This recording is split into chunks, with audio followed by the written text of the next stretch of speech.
Ahoy there! Do not change the channel. It's time to dive into the 79 podcast. We've got a special guest we're going to introduce in a moment. We're going to do the Running Man. That'll be the main focus of today's show, of our classic signature trademark segment. That's not true. Does It Hold Up, which we do every week. And this week, we are doing Running Man, selected by the great and venerable Eric Brandstrom. But No, I did not select this. Amanda, our guest. He's never seen it before. Oh, Michael. Want to start over? I have spaced out there.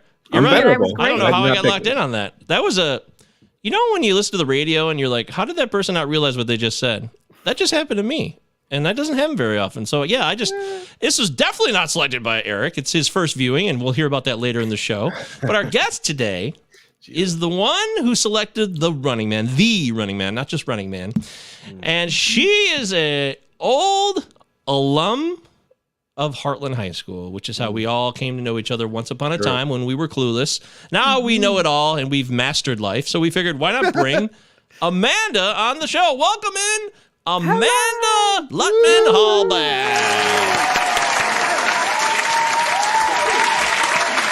I like it. Okay. That's a good intro. Yay! I like it. Hey, welcome to the show. Are you excited to talk about the Running Man later? I am. Definitely some surprises.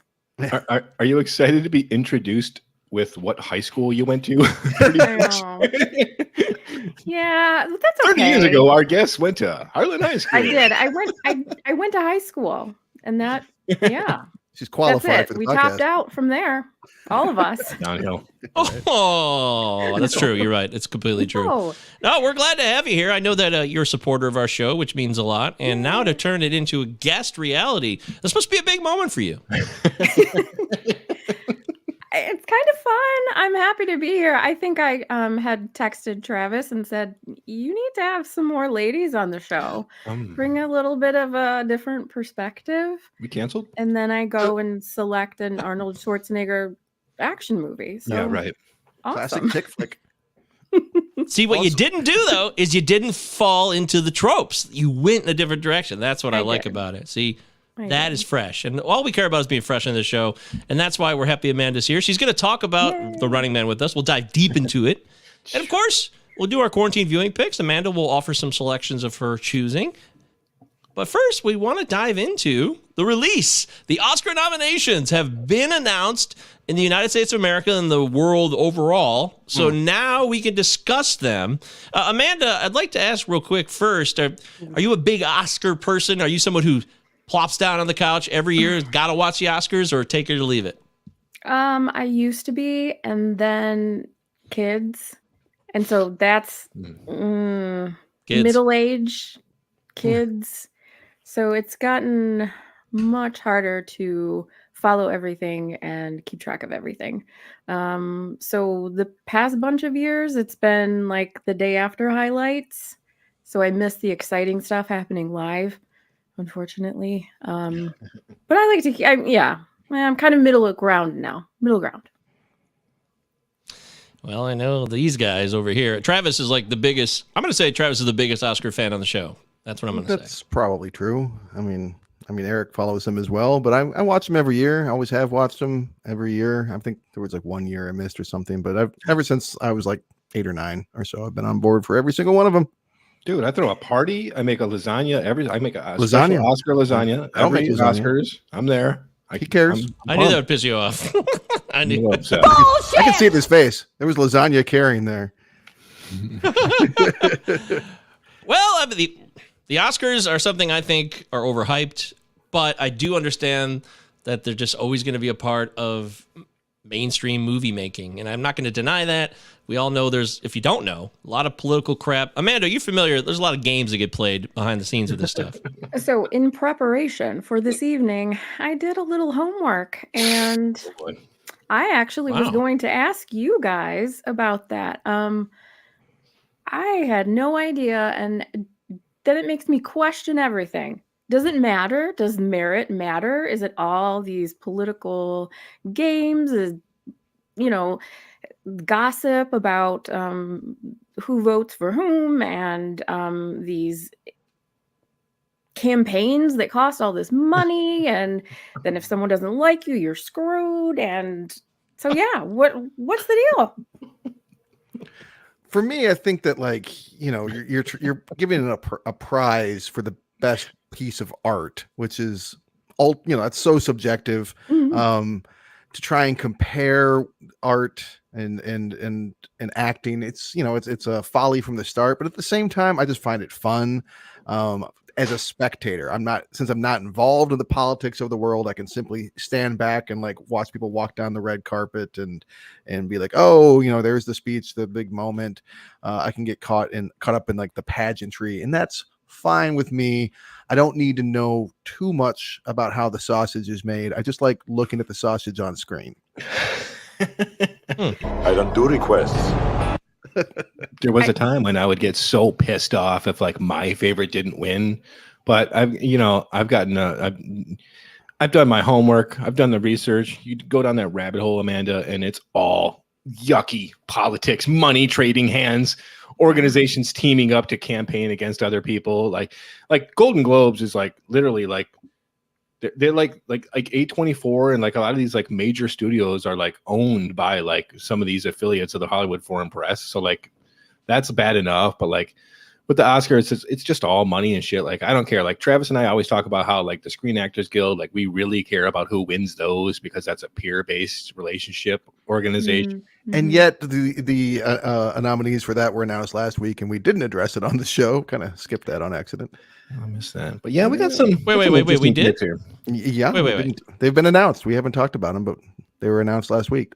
SAG Awards. Oh well, I know you really are in. Yeah, we'll focus on that next week because we dropped the ball on that. Maybe it's over. Maybe we'll never get another chance. Amanda, this is an exciting time for movies, though, or is it not? Are you excited? Did you watch any of these movies prior to this show? Had you seen a certain number of the Best Picture nominees this year? I haven't seen a lot of them, to be honest. I've seen Elvis. Okay. Oh, love Elvis. I watched that last night, by the way, Amanda. I just watched it, so it's a spectacle. Is not what I expected going into it. I knew it was about Elvis. I knew Tom Hanks was involved. Thought it was going to be serious, boring. Had no idea who the director was. Oh. And then I'm watching it going, what? I saw the boy. Nominated for a Razzie. Yeah, Razzie. Yeah, he got nominated. Wait, who got nominated? Tom Hanks Cool. Elvis was nominated for a Razzie this year. Yes! That makes sense. Hell yes, Razzies. That's hilarious. But I don't know. The music, the actor, it was great. I loved those parts. Those were great. I liked those parts a lot. Yeah. I haven't seen a lot of the other ones. I recently, shout out, if we're going to talk about high school, shout out to our awesome old history teacher who I did message, Mr. Paul Scheidler. All right, hey, Paul. Scheidler for an Oscar? I think he hates me. Hey, do you still hate me, Mr. Scheidler, or not? Let me know. Yeah. I sent him a message asking if he had seen the new All Quiet on the Western Front. And got a little feedback from him about that it's he didn't quite make it through. It's so very different from the book and different from the is it? films. Yeah. That's one that I haven't gotten around to yet. I'm like, when am I going to be in the mood to watch German language film about the worst war? When am I in that mood? It's not German language, though. It's not? It's German film, but they made it in English? It's a French film, I believe. Am I wrong about this? Anybody else want to verify this? Because I watched it last night, Travis. So wow. I watched it last night. Boy, last night. Very busy. I was pumped for these Oscar nom talk, and I'm like, I got to see these movies. So it's been on Netflix for a while, right? I wanted to dive in, and I wasn't as excited to watch All Quiet on the Western Front, but it's in English, and I believe it's because there's no. The only subtitles were the ones that were in French shown to English, but all the verbal discussion was all in English. So I don't know anything about the book. Never saw the original movie or read the book, Amanda. So I'm clueless. Oh, I watched that at Heartland High School. I watched the original. Do you want to know why you watched the original? Probably because Paul Scheidler. Yeah, but I taped that off the television and brought it to class. Wow. Full circle. What? Wow, that's so funny. With your buddy Paul. Hey, Paul, guess what I got? I don't know. I was a history nerd then. I'm still a history nerd. We'll talk more about that later. It's strange because I brought Mr. Stradler a copy of The Running Man on VHS, and he wouldn't show it to us. No. I slept through his classes and lost his respect. Aww. Now I'm a history teacher. He was a Go guy. figure. Oh, wow. Now It you is. are a history teacher. Look at the Yeah. full circle. I don't on let you. anybody sleep in my class either. Mr. Big no-no. Scheidler was my favorite teacher. Freshman year world history. We did the hieroglyphics on the wall. I thought it was the coolest thing love ever. that. Yep. And I was inspired by him. Even though I annoyed him, I thought he was an incredible teacher. So. We did Good job. make our own film during our class. Did you I don't know if you Oh. guys did that. Yeah, we did that. I totally You forgot did it about it too? until just now. I do. Yeah. Was it Academy Award nominated? I think it must have been. You guys didn't know that Best I went to short the subject? Oscars? Mike Govier did. I won Mike Govier won an Oscar. Mike That's true. Govier won an Oscar. That's Yeah. 100%. Can't do it. true. Look it up. It's really happened. Reese Witherspoon changed my life in the best way possible. Bullshit! Okay, old woman winning the board game. We'll save you for later. But, okay, Eric, so you said there's some juicy noms here. Give us your take on the best pictures here. What you're fine excited with all about, of what's these trash. Nominees, dude. Like, there's a lot I haven't seen. I haven't seen Everything Everywhere All at Once. I'll get around to it. I can't get myself in the mood. But it's nominated for the most Also Oscars. watched that last night. Wow. So, Did you What? watch? Did you watch all I these don't know. movies at the same time? I usually This is just like, yeah, sorry. as soon as the noms come out, I start cramming them in just like Michael, but I missed that one. Like, I'm mostly just kind of upset about a few. I think Top Gun? I think Joseph Kosinski should have gotten nominated for director for Top Gun 2. I mean, that all those aerial sequences were like, how the fuck do you do that? That was all real. Good Like, point. how do you coordinate that? No love given to the man. I thought Mia Goth should have gotten Best Actress for Pearl, and I thought Greg Fraser for the Batman cinematography. That's my only qualms. I'm okay with everything else. Holy cow. Wow. Michael Govier's favorite film at 12 It years is. old was Citizen Kane. Yeah, that's true. Thanks, Reese. Reese. Travis, what are you excited about with the Oscar noms? What are you sad about? Well, I was wrong. Tar did not get nominated for any sound design awards. I was wrong about that. I do hope that Todd Field gets. He was nominated for Best Director for that. I would like to see that happen for him. I am. I'll have things to say about After Sun later, but I really feel like Tom Cruise. Again, like Eric, I know we've talked about it before. You don't quite see it, but I really think that this is a classic Hollywood actor at the top of his form, and this is perhaps the best performance in his entire career. What? I honestly think that. I think this is one of the best performances of his career, if not his best. Holy shit. And I really think this was the one to nominate him for. So I'm kind of pissed that he wasn't. And I think that the movie She Said was badly snubbed here. The Harvey Weinstein procedural. I think that should have been nominated for Best Picture, Best Director, Best Screenplay. I really thought that so I was kind of bummed about that. On the other hand, I was pretty happy to see, I think Guillermo del Toro's Pinocchio has a good shot for Best Animated Feature. I'd like to see Everything Everywhere All at Once get showered with awards. I'm amazed that it's gotten the acclaim that it's getting. I would not mind seeing Ke Quan win Best Supporting for that. That'd be really nice for him. Yeah, and as far as Best Picture goes, I've seen almost all of them. The only ones I haven't seen at this point are All Quiet on the Western Front and the Avatar movie, which are any of us going to see that? I don't know. But Definitely. I will. I definitely want to because I saw the first one a couple months ago. Now I want to see the follow-up. I'll catch it on Netflix as God intended. No. As far as Best Picture goes, I'm really hoping that either Banshees of Inisherin take it, or Tar I wouldn't be mad about, or Everything Everywhere All at Once. These are my hopes. Wow. Has anyone looked at the nominees for Best Score? Those were some of the things I did check out. Yeah. Mike, you said that you watched All Quiet on the Western Front, and I noticed that is nominated for Best Score. Oh, hell yeah, dude. And so Amanda, that's interesting that happened because the sound was, the score was so cool. It was anachronistic. It was not like of the time. Yes. And there was like wild snare drum stuff going on with it. I really dug it. I really dug it. So without seeing the movie, I did listen to it. I listened to several of the tracks from all of the nominated scores, and without knowing anything, I was struck by, yes, how modern it sounded, but yet it was very ominous and disorienting, menacing at times, industrial, which makes so much sense. Here we have World War One, Germany, industrial complex of war.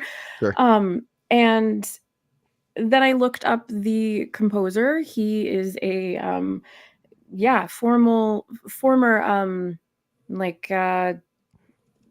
abstract musician, and did all of these weird things with recordings of doing weird things to pianos to make interesting sounds, and has done some other scores as well. But it fit perfectly after I listened to it and then read about him. It's like, yes, that it does all of those things. It evokes all of those.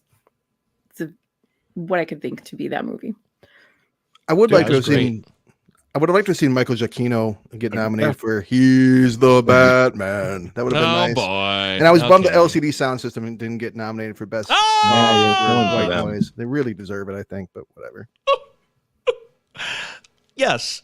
The score is badass on All Quiet on the Western Front, which is a phenomenal film, by the way. Outstanding. Man, I thought it would be boring. Like, oh God, this story. World War I, we get it. There was a trench. Someone had a bad foot. Someone probably got stuck on some barbed wire. Wow. Someone got, someone huffed in mustard gas. Like, we get it. I know it's a terrible, terrible war that really put us on the track that we are today. But it's just really well done. It's just outstanding. Technically. That's why I liked it. Yes, I blew out a ton of movies, so that's true. I'm blown away by, I get a lot of shit for not being blown away by 1917, but I'm kind of like, I never saw it. Really? War right now? Yeah, I never saw 1917. That was the last movie I saw before COVID, and it was a hell of a theatrical watch, but I haven't seen it since, and I haven't felt the urge to. Certainly worth seeing. But yeah, I mean, I also need to see women talking. That's another one. Yeah. This whole 10 fucking movies thing, that's a lot to sort through, but I've been watching lots of movies, so we'll talk about it. I think if anyone can do it, you guys can do it. You can do it. I don't feel as bad if you all haven't watched all of them. I know, a lot of Columbo. There's a lack of kids on this show overall. You're right, Amanda. Me and Travis are free from the not the burden, but the challenge of raising children. So we're gonna do it, Travis. We can do it. I'm almost there. I'm almost there. A lot of Coco Melon I got to get through. Still really little, right? She's 2, so a lot of Coco Melon. A lot of knockoff Coco Melons. Fucking terrible. It's a nightmare over here. Blissfully Steve Giles here, by the way. Steve Giles says hi to Amanda. Hello. You remember Steve Giles, Amanda? Yeah, I do. Yeah. That's awesome. Is Coco Melon a clothing line? Weird looking kids singing nursery rhymes constantly in my house.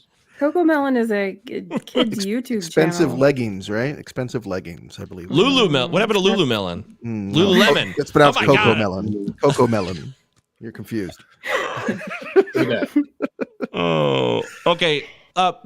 Anything else anybody didn't get on the record about the Oscars here? I saw the category for the animated, and Travis, I thought of you because of Guillermo del Toro's Pinocchio. I think, or was it you? Was it Eric? I thought you guys talked about it at some time. I fucking adored it.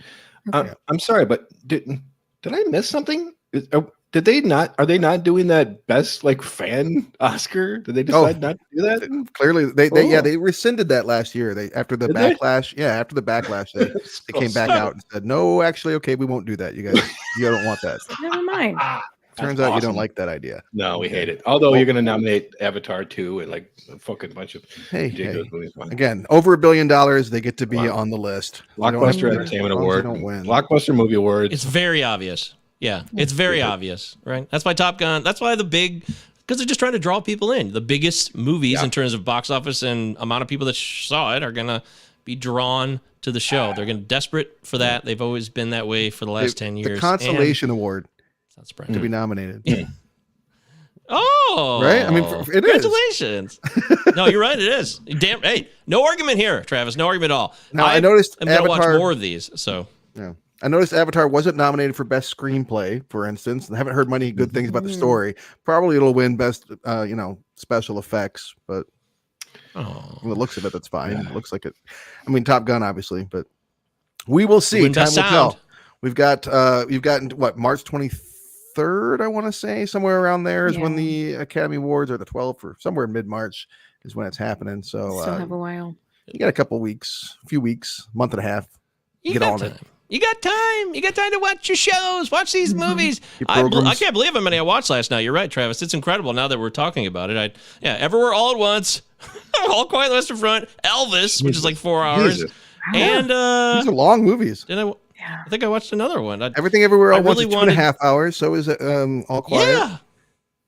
Gosh, man. Okay. I just want to say, okay, I'll save that for my quarantine view picks because we're talking about that stuff. So, the Oscars, exciting time of the year. Hey, if you're a highfalutin snob, this is your moment. Get ready. Get ready to have a big apex on that night, that Sunday night, with your cheese boards and your delicious wine. It's going to be a great time. And the lasagna, of course. Don't forget the lasagna. Maybe Eric should make lasagna while doing laundry for Oscar night. That would be apropos for him on the show.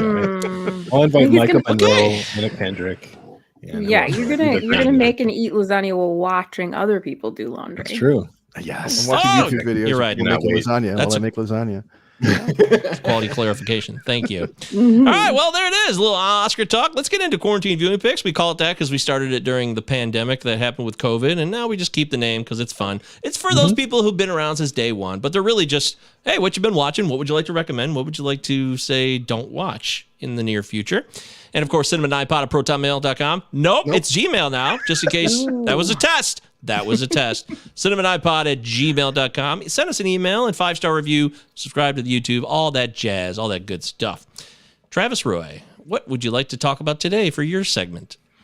Well, I'll start with a movie that I can't recommend. He seemed like he could do no wrong with stuff like Ex Machina and 28 Days Later, but the script for the movie Men from Alex Garland is a bad script. I mean, this movie starts off so well, and it's so well acted. Jesse Buckley does not do any laundry. Eric, I'm sorry, but you did see it, didn't you already? Loved it. You loved it. Okay. Yeah. Well, I thought it was complete garbage towards the end. Starts off really strong. That last half hour was so stupid. It's like, hey, we got this great premise. Let's make it gross and weird and not explain anything. And we'll just say it's interpretive. We'll just do that. Okay. I will give a shout out to Rory Kinnear, who between this and Black Mirror apparently will do fucking anything on film. The man's got no shame. Got to respect that. So I would not recommend Men unless you like to waste your time. I also checked in a show by students, Modern Times, a Chaplin classic. They enjoyed it. They laughed, which makes me happy to have kids laughing at Charlie Chaplin. The force feeding scene will still make people laugh out loud 100 years later. It 100% did. They loved it. They cracked up, and as did I. I checked in on some classics from my life, stuff I grew up with, like Stuart Gordon's Robot Jocks, which I'd seen so many times, and Fools Rush In, which I've also seen a lot. But man, you know what really, really holds up great is Doc Hollywood. I fucking love Doc Hollywood so much. It's so wholesome and sweet. It's just a nice romantic comedy. When's the last time you watched it, double Mike? feature with Funny Farm. Yeah, Funny Farm and Doc Hollywood. A nice little Saturday. Funny Farm's funny, though, but Doc Hollywood's not. That's my point. Well, Doc Hollywood... I will say this. Doc Hollywood has some very funny moments, but Doc Hollywood is not like trying to be the same kind of comedy as Funny Farm. It's much more of a romantic comedy. Like there's much more of a heart to that one. I love Doc Hollywood. And you know the controversy. What's like Cars is the same screenplay? Disney, oh no, yeah. That's not Doc Hollywood's fault. That's not Doc Hollywood's fault. That's Car's fault. They ripped it off. I know Chudpud would love to hear you. Chudpud loves Doc Hollywood, I think. Let's hear from Aaron. Movie. If you're out there. And a great score from Carter Burwell, just nominated for his 3rd Academy Award. He could have been nominated for Doc Hollywood, as far as I'm concerned. It's a fucking great movie. I checked out Fantastic Four.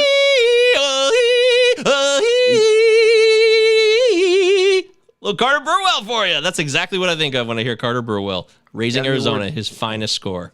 Okay. Did anyone know what he was doing? Eventually. Someone listening probably did. I'll just wait this out. I'll still. If you've never, Amanda, you've never listened to the Raising Arizona score?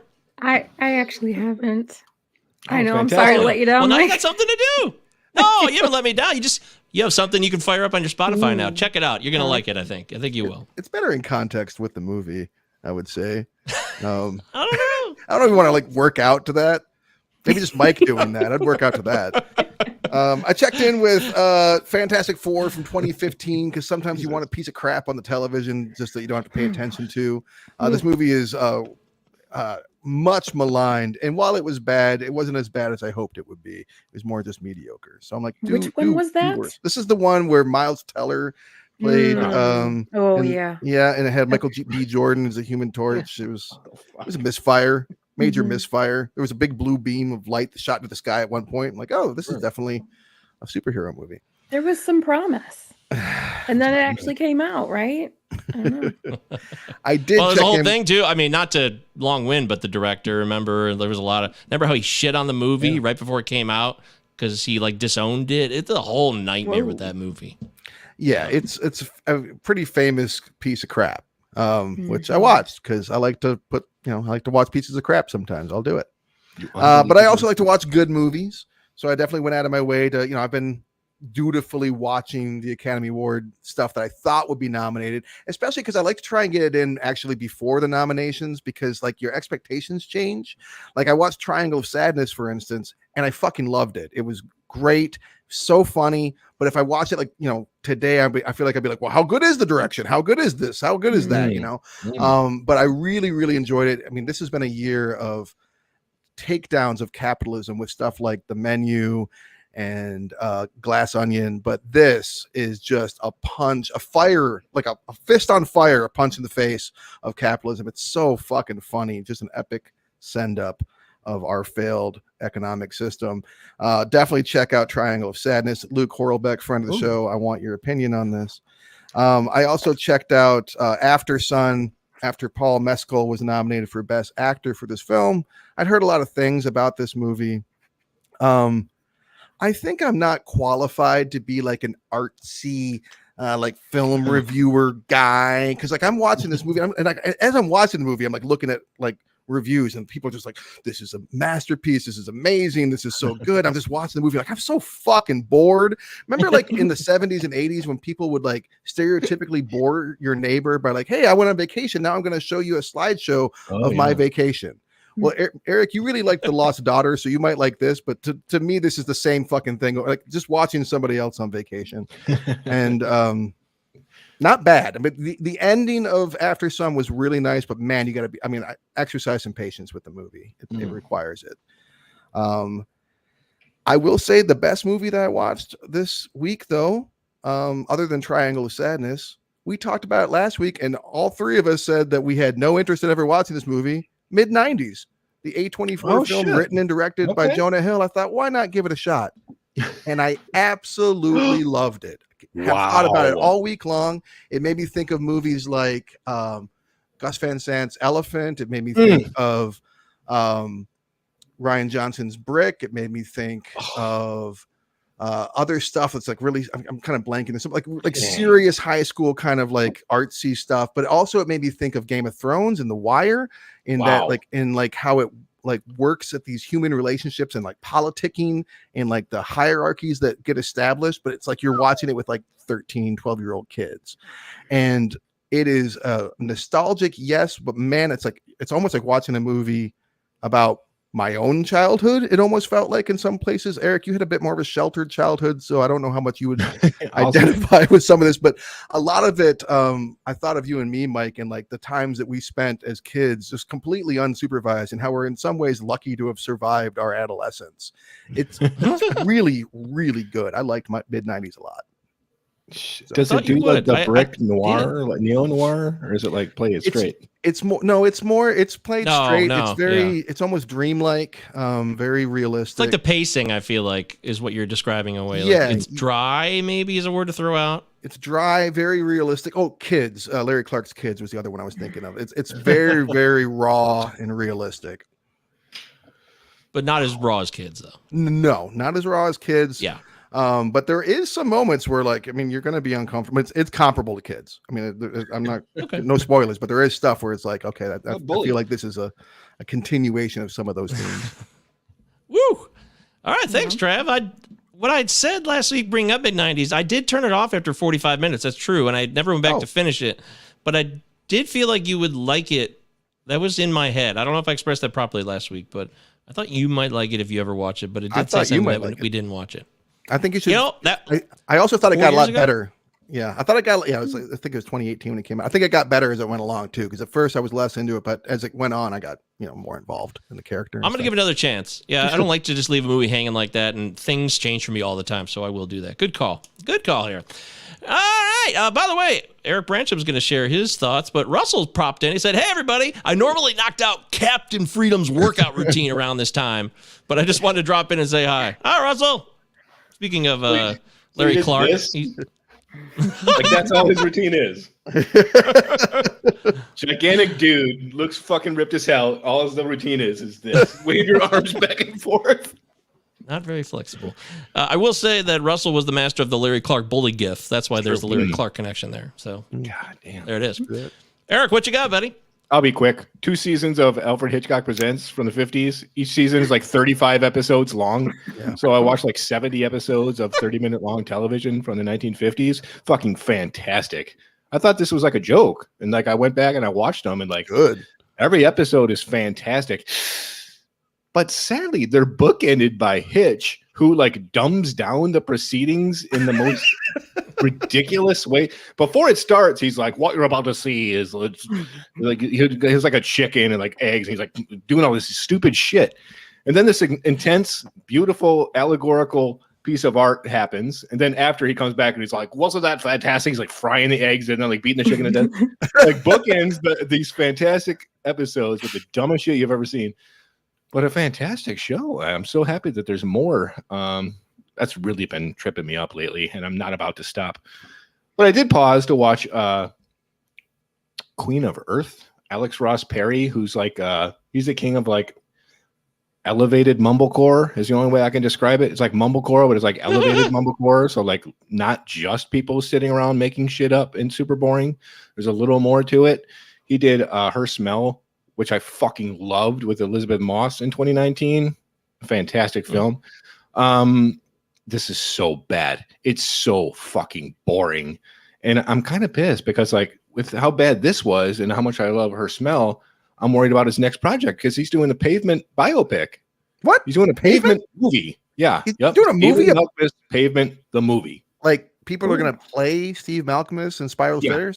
It's like a documentary mixed with, it's a documentary on like the making of the Pavement musical, but also interspersed with a biopic of Malkmus forming Pavement. Wow.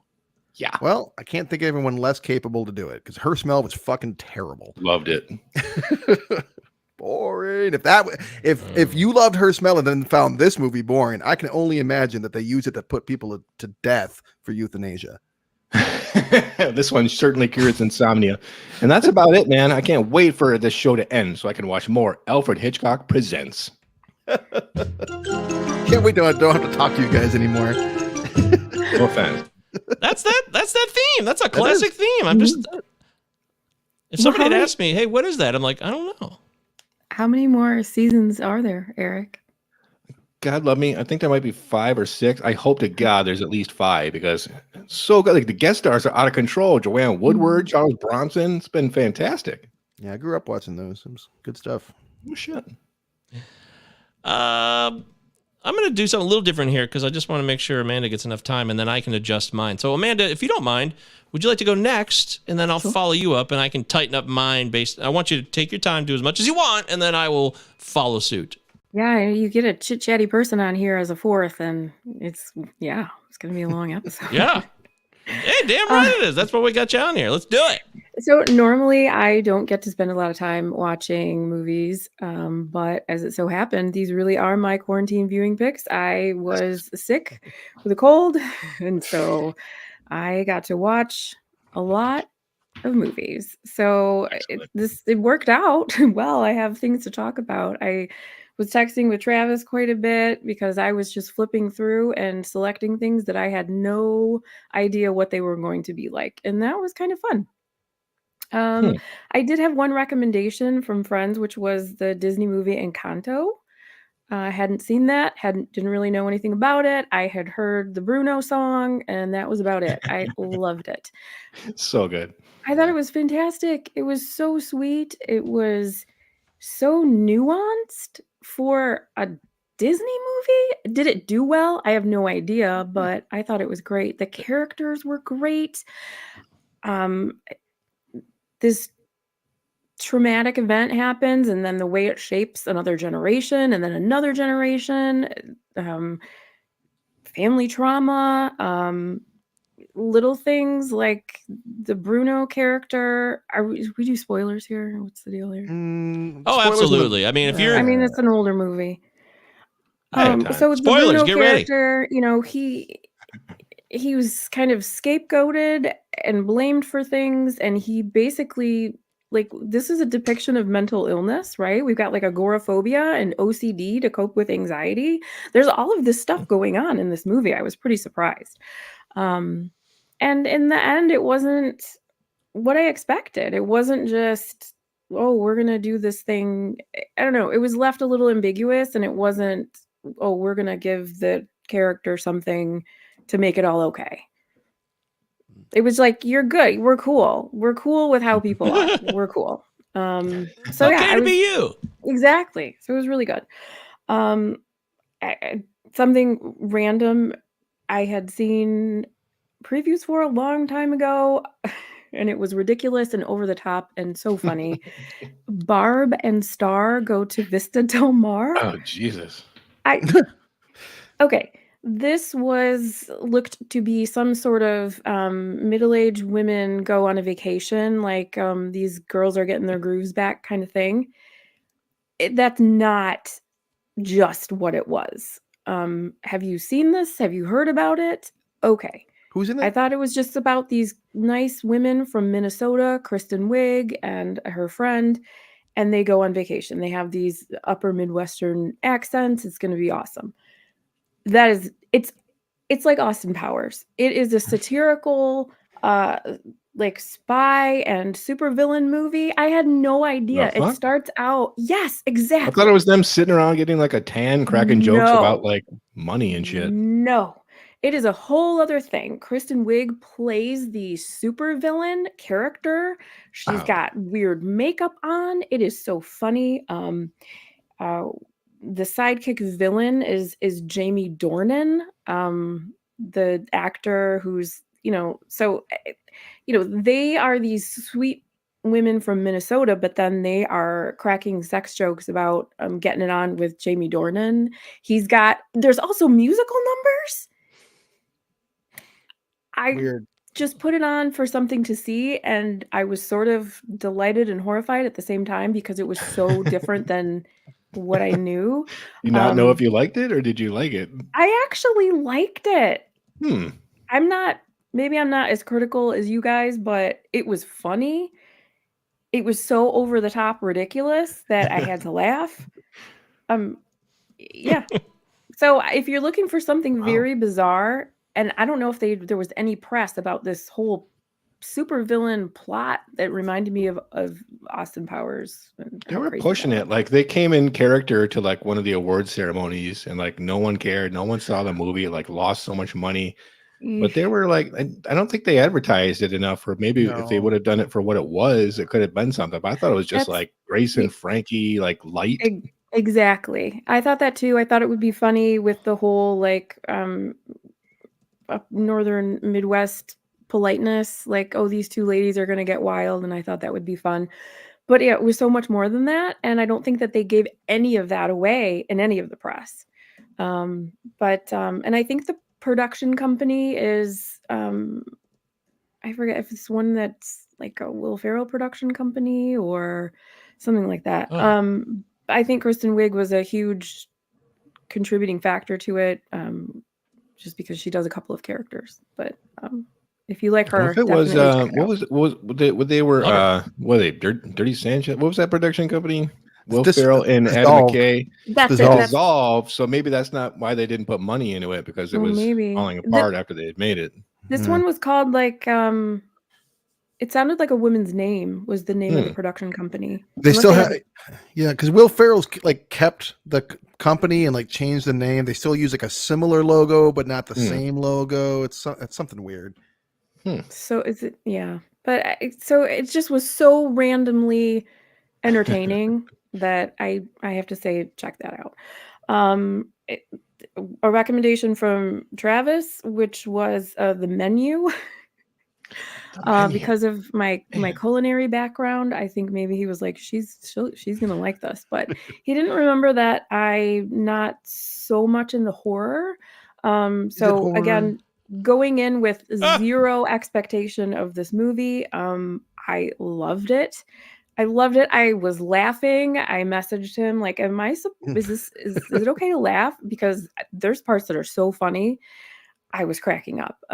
But I'm not very familiar with the genre at all, so it was all new to me, but I really liked it. Everything was so over the top. It was everything that I loved and hate about food, about the restaurant industry, about, just because of my experience with that. All of it wrapped up into one. So it's good. I really liked it. Dude, you've been watching The Bear? The Bear?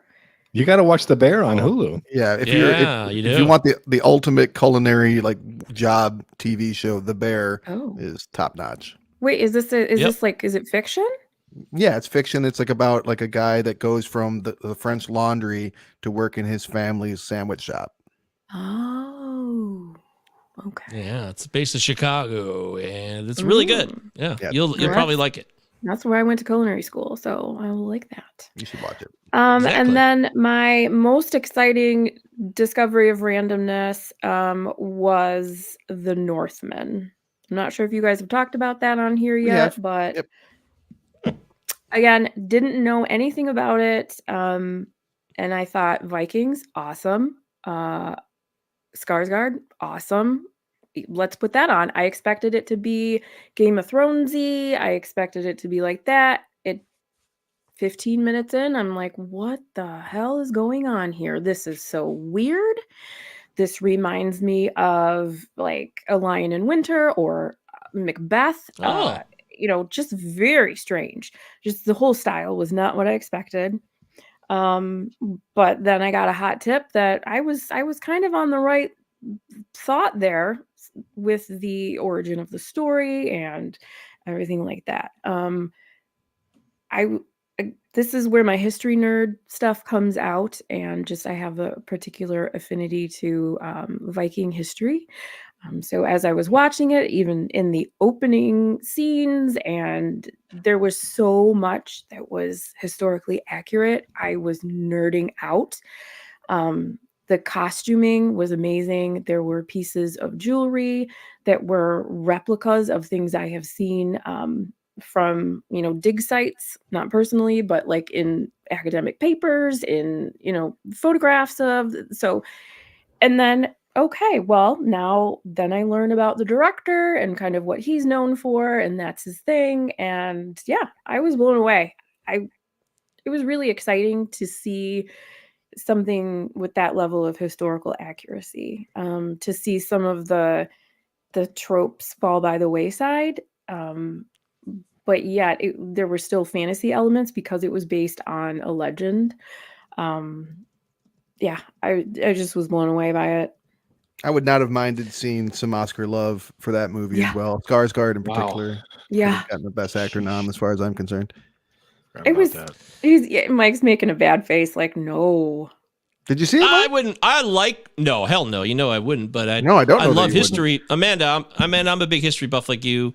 I taught history once upon a time when I was a teacher in previous life, and you have opened me up more to seeing it. It's just I've seen Eggers' other film, The Witch, which we did on this show, and one of his other films. Right. I haven't seen his other films. So I have no idea how it stacks up to those. It's more accessible. That I was I just know what he's say that. into. Just that's from all. seeing little bits and pieces about the other ones, this looks the most Hollywood, I guess. But it is still, I don't know. I feel like it could go a long way to bring normies into our more artistic filmmaking. But in a past episode, you guys said something about, I forget which movie it was, but it's just an okay movie, but people are like, this movie is so good. This is an epic movie. You know what I mean? Sounds right. Like, it's boring now to you, or it's not something that important to you, but I feel like this could be a tipping point for a lot of people to maybe appreciate different things. Wow. It is brutal. It shows, this, I guess that is a stereotype, right? That Vikings are brutal or can be brutal. So that element is there. But I don't think that it's, I don't know. It's dark in that way, but I just thought that the filmmaking was brilliant. I thought the accuracy was absolutely amazing. And I'm talking about very detailed things that I just appreciated seeing because I knew about them. So the setting, everything is done really well. And then that acting style of this very old, like, film classics of epic adventure. It reminded me of stage acting in a way, and then finding out that it's based on the legend that Hamlet is based off of, and so it all fell together. And without knowing all of that, it was conveyed very well because I picked up on it right away. That's awesome. All right, I'll stop talking now. Those are my picks. Go see The Northman if you haven't already. It was awesome. Okay, well, The Northman may move up my list. That was intriguing. I know what Eggers is about, so this isn't a horror movie. It's like I know, pretty much an action fantasy. It has nothing to do with that, Eric. It's not about that. It's just the way he makes a movie. That's all. I know I'm going to have to chill and settle in, and the pacing will be brutal, and I understand that. Pacing, it's not The Witch or Lighthouse pacing. It's a lot more. Again, it's a lot more accessible. It's a lot more Hollywood. I think you can Conan the Barbarian pacing. Yeah, Conan the Barbarian pacing. Which Amanda considered. That was my second choice. I'm so glad you chose The Running Man. Okay. Me too. Thank you, Amanda. Thank you for doing that. I live to see you eat that contract. Oh, here we go. All right. So as far as what so as far as what I watched, like I said, I blew through some of the Oscar films. We talked about some of that already. I did. So, Amanda, I didn't want to jump on what you were saying, but I did see The Menu, and I fucking loved it. It's so good. It's so good. It's my favorite movie of 2022. Really? So, yes. It's in my top 10. It was great. I love everything you said, Amanda. I'm not a horror guy, and I would, Travis, you're right. I don't think it is horror. I think it's a black comedy. It's a dark comedy. Yeah, black comedy. You could call it thrilling and mysterious if you want to, but I gotta see this movie. It's just it's a mystery. Oh, what it does is awesome. Certain things because you haven't seen it. Okay. No spoilers, man. I gotta see this fucking. No spoilers. I'm just saying it's the type of movie that's. I was like, well, people are gonna get murdered and stuff. I don't know if I want to get around to this. I had the wrong idea of this movie entirely. It's a great. I have to see Triangle of Sadness now for what Travis said because he said it was such a great send up on capitalism. And again, there's just a lot of tidbits, if you will. And I'll just say this is not a spoiler. It's just Nicholas Hoult is incredible in this movie. What? He's so fun. He's so good. Nicholas Hoult is good? Yes. Wow. Now we're going too far. It was bizarre. Incredible. Dude, you've seen Fury Road. The man can act. Come on. Yeah. It was great. The Menu, I was like yelling. I couldn't believe how like animated it made me. I watched it all by myself last weekend. I was like, wow! It was crazy. So funny. I mean, I think Ray Fine is just top form in this. The treasure. To look at to watch that movie and not think of anything like I do not think of Harry Potter. I don't think of Schindler's List. It's just like this is the chef.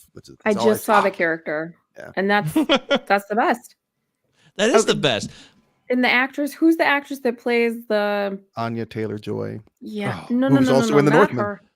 I mean, the one who played like the maitre d'. Yes, like the number 2. Like I was just gonna talk about her because she was in a movie called Downsizing, which is an Alexander Payne movie with Matthew Damon. Came out in 2017. I love Downsizing. Not everybody loves Downsizing, right? But It was the first time I saw her, Amanda. And when I saw that movie, she played a Vietnamese refugee with real broken English. And I honestly didn't know who she was. Her name's Hong Chow in real life. And I didn't know that Hong Chow was just like an English-speaking person because she was so good in Downsizing. And then I saw her in this movie. And I mean, clearly she's just a regular English-speaking person. I had no idea. And that's how good the acting was. You should mention she's nominated for Best Supporting Actress for The Whale. Right. Yeah. So Speaking of Oscar nominations. Now I kind of want to see her in that. Yeah. Yeah, that's enough. Yeah, she's like starting to have a moment now, I feel like, too.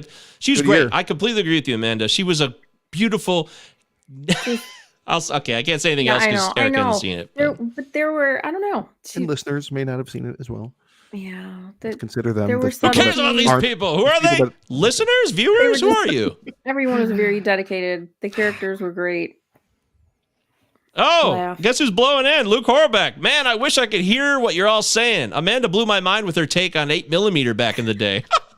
Well, Luke, you actually can hear what we're all saying later if you want to. Yeah. I don't know. Presumably you're unable to at the moment, or perhaps you've lost the power of hearing. I don't know what's going on with you, but Luke, if you're listening out there, if you can actually hear, yes, I would love to talk to you about movies more, especially Luke, after your co-hosting days here. Luke, I'd love to talk to you about Nick Cage, since that's what you're also messaging about. So, Luke, I got some questions about class warfare. Email me. CinemaNightPod@gmail.com. Class warfare talk. But yeah, Luke. Oh yeah, Luke's hearing us now because he said the same. Okay, there you go, Luke. I knew you'd figure it out. It's not us, it's you. Look, the menu's great. Check it out. If for some reason you're like, it's not my cup of tea, just watch it. Just watch the menu, please. Okay, please and thank you. I went back because Travis watched it. I watched The Irishman for the second time. I never saw it again. Okay. We talked about it last week, and the way you talked about it, Travis, I was like, okay, I'll go back and watch a second time. And man, the movie is so good. It is so great. So good. Good. So great. Al Pacino. It's like Al Pacino's, we talked about Robert De Niro in Silver Linings Playbook and how good he was in that. This is Al Pacino, who's at an even older age, and he's incredible as Jimmy Hoffa. Dude, they all are. When De Niro is straight up telling him, "We're going to kill you if you don't fucking back off." He's so awesome in that scene. Dude, this is my union. This is my union. To me, Robert De Niro just sitting there on the phone. That one scene. I'm just like sitting silently on the phone. Is some of the best acting anyone's ever done. I'm just look at him. Look at how he sits there on the phone. It's amazing. So good. I love it. The Irishman's outstanding. Little bit of controversy now on maybe how accurate the book it's based on is, whatever. Jimmy Hoffa is always going to be controversial, but the film itself, the only beef I still have, and I noticed it right away, is that when you do the de-aging stuff, when De Niro's trying to play like the 40-year-old version of himself or the 35-year-old version, he's trying to kick that guy's ass at the grocery store, and his arms and the way he throws a gun in the Schuylkill River, he's like, ooh. It's like his arm doesn't have full range of motion anymore, so he's like underhanding it in a really bizarre old man way. It is so weird. You can see his hip breaking in one scene. It detracts from the movie because it's like all anybody ever talks about when they talk about the movie. They don't talk about the rest of it. Kind of like Basic Instinct when we were doing that recently. There's a certain thing about the movie that just ends up overshadowing the rest of this. Well, in Irishman's case, a really great movie. Good. Yeah, you're right about that. Here, quick comment about the episode of Basic Instinct. Basic Instinct? Oh, it was a great episode. Proud of you all. Proud that we're comfortable, we're not canceled, gentlemen, to use the word vagina. All right. I encourage you to level up your game. We're great with that word now. We're comfortable. I'm proud of you. Let's level up our accuracy game now. And right, the vagina is an internal organ. You weren't really looking at the vagina in that movie. Oh, well, she's right. Okay. You're right. You would know. That's fair. That said, words like penis and vagina, I feel like are only appropriate like in a doctor's office. This could be a first for vulva on this podcast. There you go. See, you know it. Yay! So now let's Vulva talk. the next level. Vulva. You're listening to Vulva Talk Yes. with Michael Travis. Vulva, labia, The Vulva 9. Majora. Yeah, there's all kinds of stuff going on there, isn't there, Amanda? Awesome. Yes. Eric, You're can doing you a good remake job. our font with Vagina 9 podcast? On it. Cinema 911. Yes. Well, hey, I'll take that. Thank you, Amanda. Thank you for giving us credit proud there. of We you. weren't looking for it, but we walked into it. That's good. That's the best type of credit. Walked right into that vulva. We yeah, so It's a Irishman revolvador is good. of comedy and appearance. And by the way, the way Joe Pesci looks the de-aging looks good on Pesci because when he's like toothless with no dentures in the jail scene at the end, he looks so much older. So it does work in a way sometimes. I never saw it. I finally saw Judy, the Judy Garland movie with our old pal Renee Zellweger. I need to see it. How was it? Yeah. Rock solid. It's a rock solid moment of time, not a biopic. It's one of these like, hey, we're just going to pop into this person's life that you know for this moment. And it's stuff I didn't know about, so I learned things and it was good. And she was really good. And it's a solid film. Check it out. I'm not even like some crazy Judy Garland person either, just to be clear. Guys, I fired up the Pale Blue Eye just like you did. Yes. And man, it was good. It was good. Mm-hmm. It was it was good. If I could watch that, I'll watch The Northman. I think I will. Again, I mean, it's a bit more of a dry, slower film in terms of like it's the 1800s. There's not a lot of bells and whistles to distract you, like Everything Everywhere All at Once. But Christian Bale's great, and the guy who plays Poe is excellent. And it's a good movie. Didn't bother you? It's as the movie dragged on, I'm like, okay, I've accepted this guy's face, and I'm just moving forward. So initially I was like, this guy's voice and face, and like, yeah. I'm like, okay, I'm gonna accept this guy and move forward. So that's what I did. And Pale Blue Eye is a rock solid film, a period piece, a mystery. So if you like murder stuff, you'll like that a lot because it's one of those things. And then, like I said, Everything All at Once blew me away. I didn't know how funny it was. Nobody told me how hilarious it was, and that Jamie Lee Curtis is in it. Nobody told me that either. This is all stuff that's nominated. Is she nominated? It's her first Academy Award nomination. Best Supporting Actress for this. It's true. Yeah. Okay. True. So, have we all seen this? No. Mm-mm. Okay. I have, and I love it. Can I at least? No spoilers. Okay. But just, it's not a spoiler. It's just the way she looks. I'm curious if she did things. She very deliberately pushed her stomach out and just like deliberately wanted bad, like asked for bad angles and like sat in positions that made her look unflattering. I was just curious. I mean, she's like 70 now, right? I mean, she's not a spring chicken, but I was just like, oh my God, that's Jamie Lee Curtis, and I just hadn't seen her on film in a minute, so I was saw a like, still and I didn't recognize her. Yeah, right. It was wild. It's a great movie. I love how weird we're getting into society that a movie like this could be so well accepted that it gets 11 Academy Award nominations because it's out there, man. It's a weird fucking movie. Yes. Oh hell yeah! Awesome. I was listening to a podcast the other day, and some woman who was talking about the Oscar noms. She was like in her 60s, maybe, and she's like, "I don't get it. It's just so chaotic. Maybe I'm the old bag." She literally called herself an old bag who doesn't get it. I'm like, okay, maybe that is true, but she said either 50% of the people who love this movie were on acid or I'm crazy. I'm like, no, you don't have to be on acid to love Everything Everywhere All at Once. Well, these fucking guys, the Daniels, they made Swiss Army Man, which I detested so much. I wanted to break my fucking television. I turned Swiss Army Man off, but what else did they do? Did they do one other movie together? I feel like they did something else that was good, but I can't place it right now. But yeah, I turned Swiss Army Man off and I fucking hated that movie. But this is not remotely like that. Not remotely. This is an explosion of pop culture. Yes. Okay. And James Hong, man. I got so excited that James Hong is playing a major role in a current movie like this. That made me happy. Yeah. Hell yeah, Lopan forever. And Ke Huy Quan coming back for it too. I mean, it's what he brought him back. He was best known as Short Round from Data. And he was also Data in the Goonies. Yeah. The man was blacklisted. Yeah, he was black. Where have you been? Yeah, he's been blacklisted from Hollywood for 30 years or whatever, and then decides to get back in the scene. He hires a new agent. The first thing they call him up for is to audition for that role, and now he's nominated for Academy Award for it. There's talk of him continuing the Indiana Jones franchise, perhaps. Yeah. There's all kinds of stuff happening for this guy now. Your mind is blown. If you're watching this, you should see Mike's face because he hasn't blinked in like a solid minute. It's incredible. My mind is truly blown right now. I did not get this tidbit. I missed the movie tidbit minute that was talked about. So you missed the end a bit. Yeah, I guess a little bit. I think he talked about his reunion with Harrison Ford. So it was the photo that they took together reenacting one of the old photos. Mm-hmm. Oh, really? It's totally adorable. Yeah. Really good. Wow. Like good heart. Like just that's a feel good thing. And he won the Golden Globe Best Supporting Actor for this, and he was able to like thank Steven Spielberg, who was in the room, for getting him his start in the first Oh my place God. with Temple of Doom. Very cool. Very cool Hollywood Positive story. Yeah. It's beautiful. And Positive I think story. That's and great. everyone's stoked to have him back. Everyone liked him back then. And I mean, how many times in your life did you say, whatever happened to that guy? Everyone liked him. Do we know what happened? He got blacklisted. Like he couldn't get work. Like everyone wanted him to play like, like a Asian stereotype, and he just didn't want to do that. And so he kind of. I remember he people popped stopped up on calling him back. Encino Man, and then he was on ER for quite a bit as a bit player.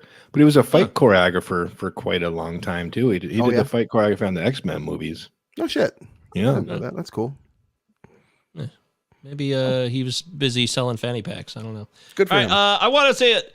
Look, that guy is the reason that like you can get out of bed in the morning. Like that's a story that I can live for. It's beautiful. I'm so glad I've just learned this. This is wonderful news. I fired up the hatchet-wielding hitchhiker documentary about this guy. I watched 10 that years too. I ago. forgot. You watched that one? Yeah, I watched that. Man. I remember when it happened, so I didn't really feel the need to watch You it did? again. Yeah, I got my dose of What's his name? Cody. Mhm. I got my Kai. dose of Kai. Kai, Yeah, I got my yeah. dose of Kai back in the day. I'm like, I'm good on him still. What the fuck? Amanda, did you remember this? This happened 10 years ago. Kai, the hatchet-wielding hitchhiker. It came up when I was looking for things to watch this past week, and I kind of just went right by that one. Well, if you're not in, I'm not a true crime like weirdo. It's out of control with true crime, but that was just fascinating because the guy became so famous. He was on Jimmy Kimmel, he was living a vagabond nomad lifestyle, free of any shelter, and it's just weird. I strongly recommend that if you want to just check out a quick documentary about the hatchet-wielding hitchhiker. The other one that blew me away that's so true and awful is don't pick up the phone about this guy. Yeah, I watched that too. It's fucked Oh my up. God. What the hell, man? Yeah, serial fast food prank caller turned Sexual assault. Sexual assault. I mean- It's fucked up. Okay, It's like so to that put this boy- premise, go ahead. I can't. Good luck. Put this together in an elevator pitch.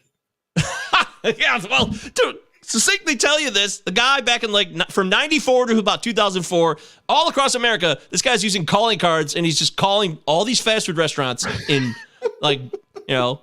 middle of nowhere America, all over the country, and he'll just start saying he's a cop and that somebody who is always a female, of course, who fits like a description of somebody a petite, black-haired female stole $50 or took someone's purse, and we're gonna need her to come down and we're gonna have to strip search her. And somehow the person on the phone he's talking to, which would usually be a fast food manager at a McDonald's or something, would be talked into doing the strip search to the person in the office of the fast food place. This happened all across the country. There's it will blow your mind because it's not just sexual assault's awful, but it's also about this psychological factor, this edge that this guy was able to get people to do. It's like the Nazis. People talk about the Nazis. How could they do these horrible things?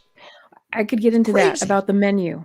That's a whole other thing because I was into the whole psychology of that. And okay, we can't say more, Eric. That's a good call. That's a good call. What people will do when they're told to. Exactly. Whoa. The Milgram experiment, right? Yeah. Yeah, that's what it was mentioned in Don't Pick Up the Phone. It'll just blow your mind, guys. Wild. All right, like I said, I watched All Quiet on the Western Front. I really like to check it out. And Elvis, guys, Elvis is just so disappointing, man. I don't get it. I get it, but I don't get it. I mean, everyone has seen Elvis on the show. Is that correct? Yeah. Yeah, he just disagrees with Right? you. Travis, you saw it? Yeah, Travis I saw loved it. Elvis, I think. Come on, Mike. I thought I would hate it because I hate Baz Luhrmann movies, but I think it was mostly Austin too. Butler's performance did it for me. It was good. That It's a strange jump. Oh, yeah. Okay, so the Razzie for Tom Hanks is Hall of Fame. It's so. What is it like? In a fat suit Oh, too. boy, Bizarre. I knew. What? Yeah, so a fat unnecessary. suit. He's constantly at a fucking blackjack table in Mirage, weird Oliver Stone shit. Just it's just weird, man. Why not get, But I don't Brian care if it's Cox? weird. I like weird. Get Brian Cox, Yeah, some get other Brian Brendan Cox. Gleeson. Get somebody who's actually a big dude who's older, and don't make him do a stupid accent because the guy didn't have that accent. So there's really no reason. He was from the Netherlands, but he didn't have a Dutch accent. So why give him a Dutch fucking accent? He didn't have an accent? No, No, he was from West Virginia. What just is sounded Tom like a Hanks Southerner. doing? See, don't know. Amanda, We are we're history buffs here. Yeah, yeah. Make enough of your accents to play on TV with. I'm not saying I loved You those can- parts. Terrible. You can Fucking make Boris and 10 Natasha mistakes, bullshit. but one decision. Look, Amanda, we're history buffs here, and I know that Hollywood does what Hollywood does with history movies all the time. We know this. But this, I mean, Eric, you're like the Elvis expert here. I mean, it was just like off the wall with some of the liberties that were taken with this movie. And I guess it bothered me too much, even though I know it's fantastical Boz Luhrmann Bozo Fest. I've seen like 15 Elvis biopics, okay? I like this one because it wasn't paint by number. It didn't fit the formula. It did something a little bit different, stirred it up. It was kind of like watching it was kind of like an Elvis pinball machine that you'd play, but like as a film. It was fun. Yeah. He was never like, the timing was weird with all the other musicians. He was never doing those things. He was never hanging out with a lot of those people. I get that. I kind of don't care because it was fun. Yeah. All right. I don't hate it. I just the liberties got out of control, but it is fairly entertaining. I will say that. So if you don't care about anything, you just want to be entertained, throw in Elvis. All right. There it is. Wow. We had a lot to talk about this week. So now we can finally focus in on what we like to call our main event. This bout is scheduled for one fall. It is time to go back to the 80s, which, as Travis mentioned last week, is underrepresented on our show. We're children of the 80s, but we don't seem to do as many 80s movies as we should. So it is a welcome respite that Amanda has selected the one and only Running Man. Amanda, can you take us back in time now? Can you recall the first time you ever saw the Running Man? Do you remember that moment? I could not put a date on it. Nope. I think You it have was to put a date, but do you remember like a something- feel? Like I was there and it was a VHS copy. Yeah, it was a definite VHS situation from Movie Land. I think a lot video of store. from a lot of my childhood movies. I have an older brother, 5 years apart. So he, when I was quite little, I was seeing stuff like this and more. But I think it informed a lot of, I don't know, like I like action movies. I like sci-fi fantasy, and I don't know, because it was around in my house.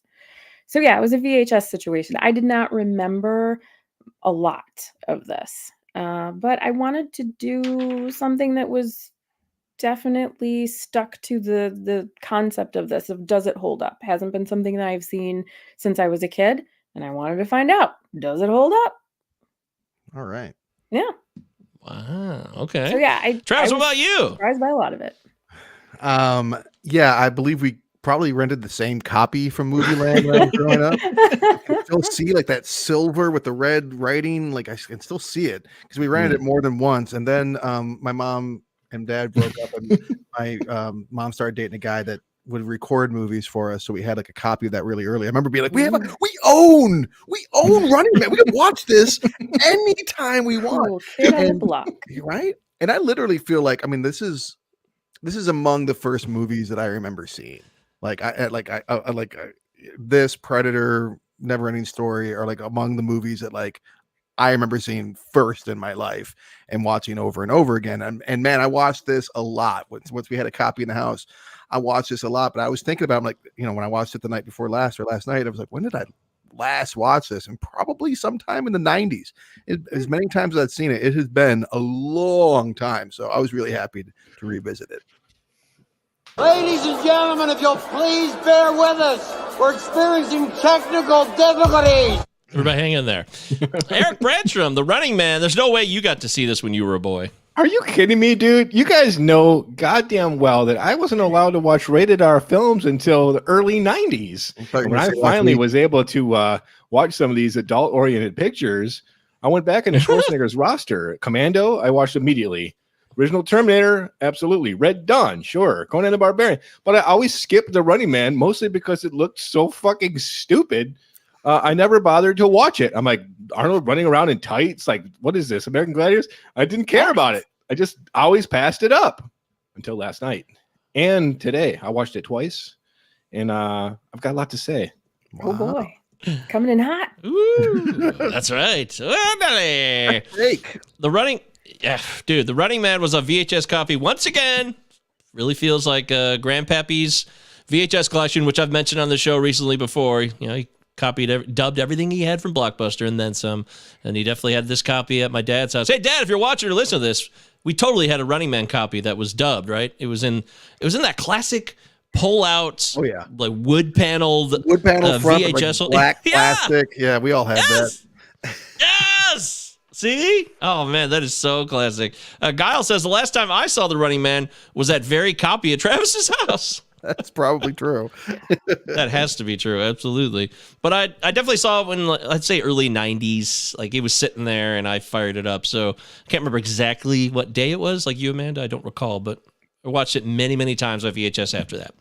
All right, let's take a look at the IMDb rating, which we always love to guess on this show. Amanda, what is your guess on the IMDb rating? I'm going to go low 6s.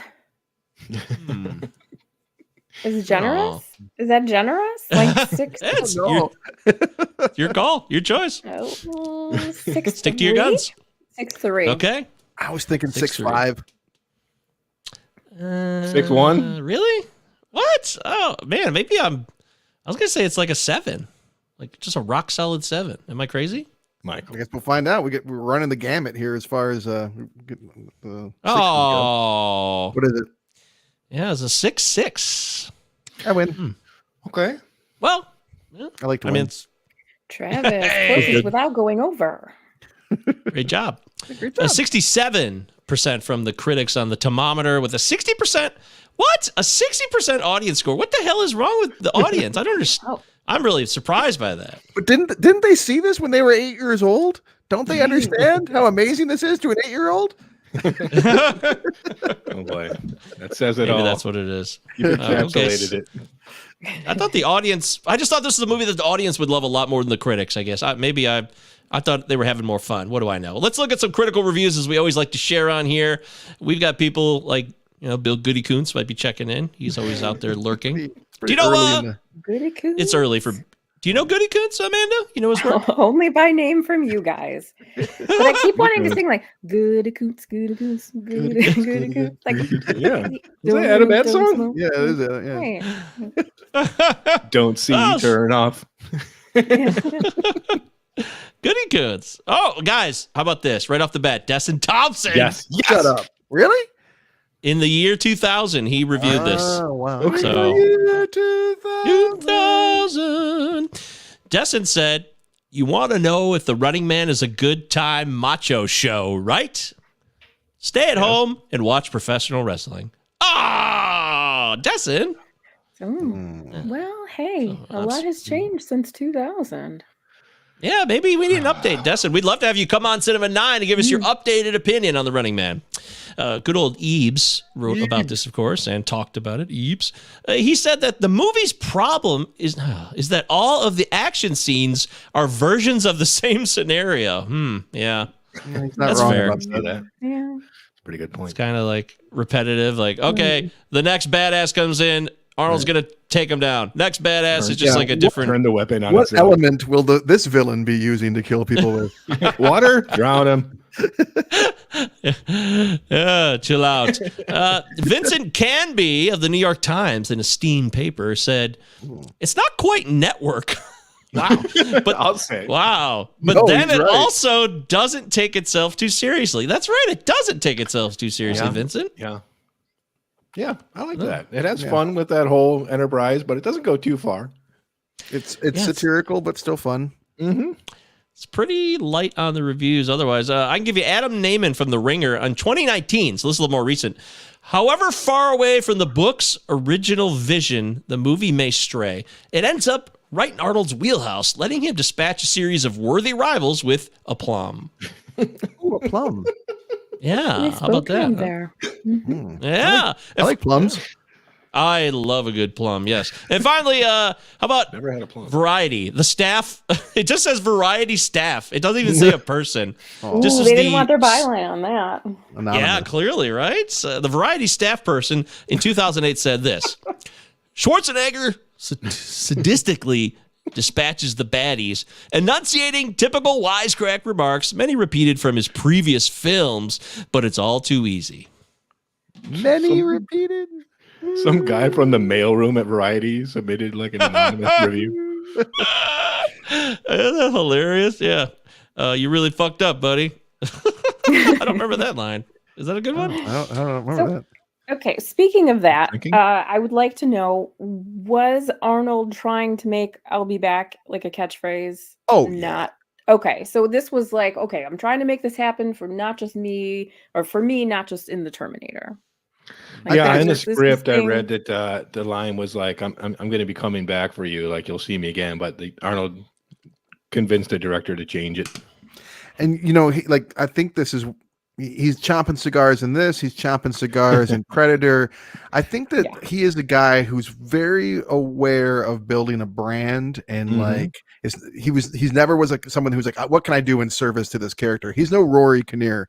He is definitely much more of like, I am gonna push my star further up into the stratosphere. Yeah, absolutely. I mean, and there was a lot of that, right? There was a lot of something happens, he does something, and then we're gonna then turn and give that delivery of a great line. Just something totally over the top. Like, I'm gonna grab a guy by his balls and throw him by the balls and say, "Give you a lift," because he lifted you up by your balls. Do you get it? Pretty much. Yeah, at least there was great dancing. That show's opening. I mean, those dancers were incredible. The dance numbers were fantastic. There was glitter. There were leotards. It was awesome. As I'm watching this, I'm like, are the crowd really entertained by this? Aren't they just like, kill, kill, kill? I want to see people kill. I don't want to see leotard. The dancing went on for quite a while. Yep. There's enough fog to make Mandy blush.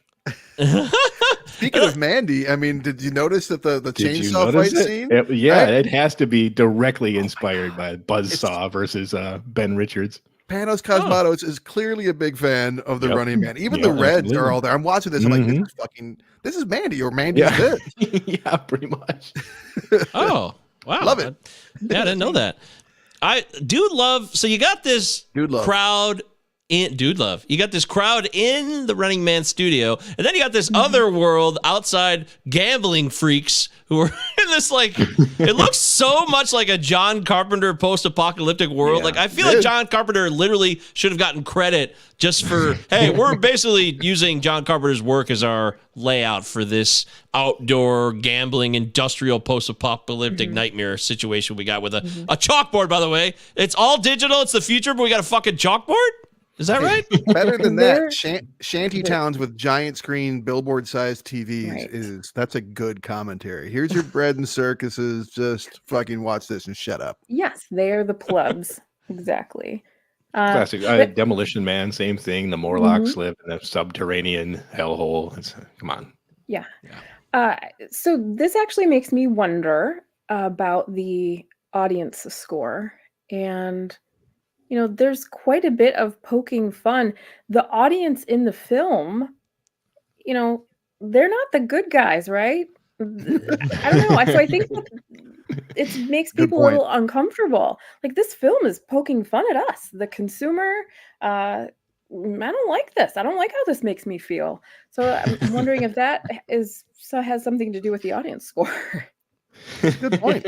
It's criticizing the viewer and our need to be titillated by violence as we watch a movie that's jam-packed with violence designed to entertain us. That's true. Exactly. That's a great but then you think about it. Well, okay, what is it though? Am I taking this at face value and enjoying the concept and the violence, or am I getting into the satire of it? And so we're poking fun at it now. We're being critical of it. Yeah, I like that part of it. I enjoyed that part of it. You guys were talking about capitalism. This makes me go all wild about, let's talk about authoritarianism. And there were a lot of small, like, little nuanced things about that. I mean, like, the overlap. Sorry. That's okay. But the overlap between, like, what you're saying, like the entertainment part of it, and how that clearly overlaps with, like, the government at the time. Get me the president's agent, right? Or here's your court-appointed, agent, entertainment lawyer, court-appointed entertainment lawyer. Yeah, like, all that shit is so funny. I mean, but it's also like, oh god, as I'm watching, I'm laughing, but I also think to myself, does the president have an agent? He probably does. So it reminded me of, and Mike, you'll relate to this because he just went on a Bundy kick. This is 87 when they make the Running Man. This is a couple years before they fry Bundy. And you remember those news reports of everybody just outside Florida State Penitentiary clamoring for the death of this criminal. That's the audience here in the Running Man. So it's an audience of people that have blood on their hands for what they perceive to be criminals. And in the 80s, we see a lot of it. And they're so easy to get on board with killing them. Because, like, for instance, when Dawson or Killian rather, they get Amber and they are going to put her down there. They're like, she did on her college exam. Sometimes some years she slept with 2 or even 3 men in the space of a year. And the audience is like, yeah, fucking kill her because it takes so little for them to get on board with it. It's really there were a couple little jabs in there. In that same scene, he says something about traditional family values. So there's a lot of little lines that I thought were very accurate and nerve-wracking. Like, wow, this is speaking to a lot of stuff that we've gone through in the past however long. And there was something about, like, if you see this man, like, find your block agent or whatever. Like, okay, that reminds me of things that people were told in lockdown and other side of the world. And, just there was a lot of accurate features of authoritarianism government. That's all. So I found that very interesting, and I was surprised to see those things. Big time. It's an absolute prescient film. Another film that should get tons of credit. Reality television and all this stuff. I mean, that's where we are. Yeah, there's so much. And then I think also about what a cultural phenomenon, like teen dystopia. I mean, how can we not mention Hunger Games? Oh, Jesus. Yeah. I mean, that's huge. And this movie owes to that. Yeah, this movie, Running Man, owes to Hunger Games all the way. Other way. They owed but in to Eric's point earlier, in some ways, this is not the most original dystopian critique, right? I mean, like, there's other similar things both before and after. So what is this doing differently? I think a lot of it is the tongue-in-cheek fun to it. I got heavy Verhoeven RoboCop vibes from this. Like, I really felt like watching this and that back to back would make a nice duo of films. Climbing for dollars. Climbing for dollars, exactly. Right. That's almost out of UHF or RoboCop. Yeah, exactly. Yep, I had big bowling for burgers vibes there. Same year, man. It's not a coincidence.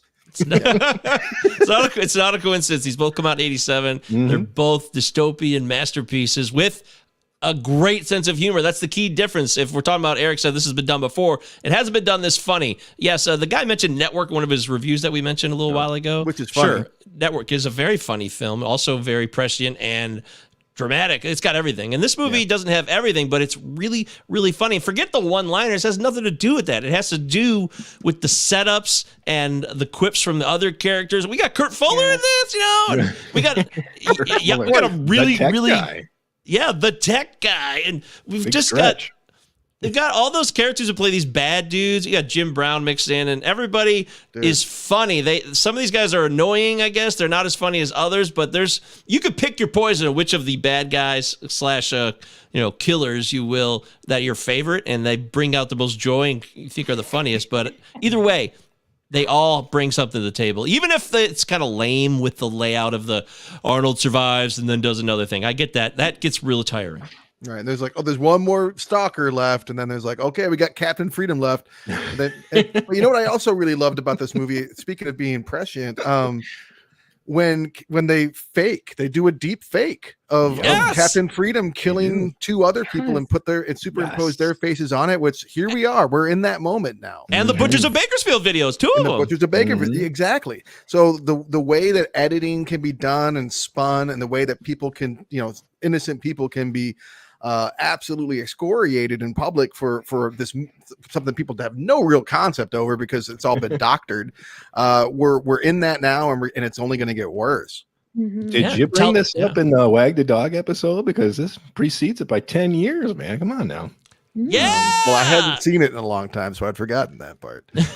And, Amanda, this is television allowing for murder to take place. That's the only reason I really think this is validated with the film. They use the power of TV, especially in 87, right? A lot less now, or you call it streaming or wherever you find your content now, your sources of information that are in video form.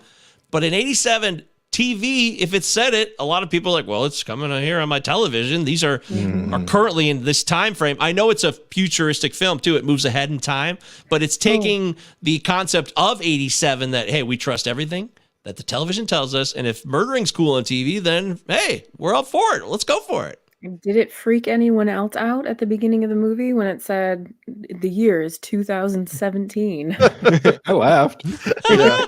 Yeah, and then they give you some more math, and it's like, okay, so this is taking place in about 2019. That's about right. It's about right. Feels right.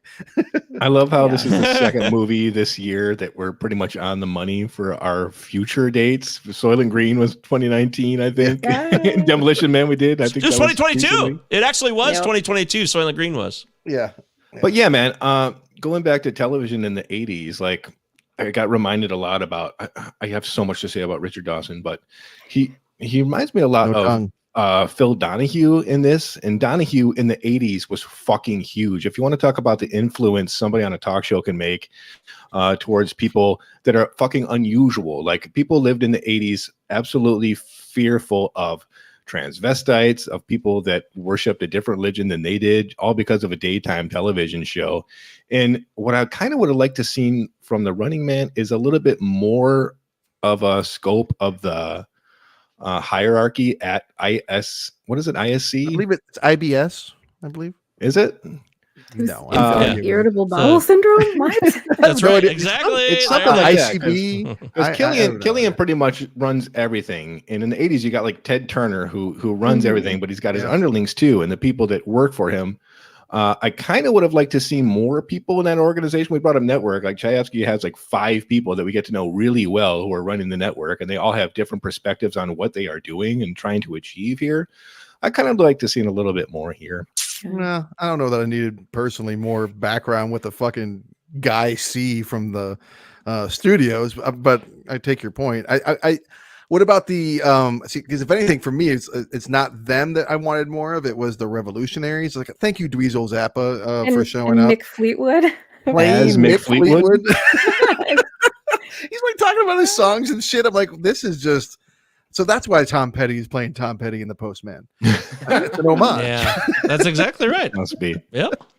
But as I'm watching the movie, I'm like, okay, so what? There's like 3 people in this rebellion. Like, like, who are these people? Where are these people? What's happening? Why are they, of all places, in the quadrant? Why are they here? If they're trying to hide from the government, why are they hiding in the 400 blocks that the Running Man is like policed over? That seems like a I didn't think they were hiding there. I think that's where the whole uplink thing was. The uplink and was because that's when Yaphet Kotto, who we still have to talk, Yaphet Kotto or Laughlin, I have no idea what his real name, what the character's name was, but that's where he sends them. Yeah, because of that, there isn't a frame of reference to make a determination. Oh, okay, so all of this stuff happens at the end, and is it going to make a difference? You know, that's I kind of left with that. Is there going to be a? Yeah, I got puzzled. I feel like the people in the audience would be like pissed that it's over and not happy that things got like, overturned. The audience turned pretty quickly for me. I got a feeling they'd be satiated and like totally into this lifestyle, and they would kind of be pissed that this show was going to be over. I don't think they want it to go. The first bet on Ben Richards. That's when everything changes. That boy's a bad motherfucker or a mean motherfucker, right? And he makes a comment about that, right? He's like, well, when he's on the phone with the Department of Justice, we got to keep it good, or there are going to be people out protesting or whatever. I think the speed at which they turn is an indication of just moving on to the next thing and the next thing to keep it going. I think that they should have had more. I mean, it's there, but there should have been more focus on the fact that the freedom fighters are like in that scene protecting the escaping audience and shooting back at the security guards who are just openly firing into the crowd and killing the audience members, and that's being filmed and put on the TV.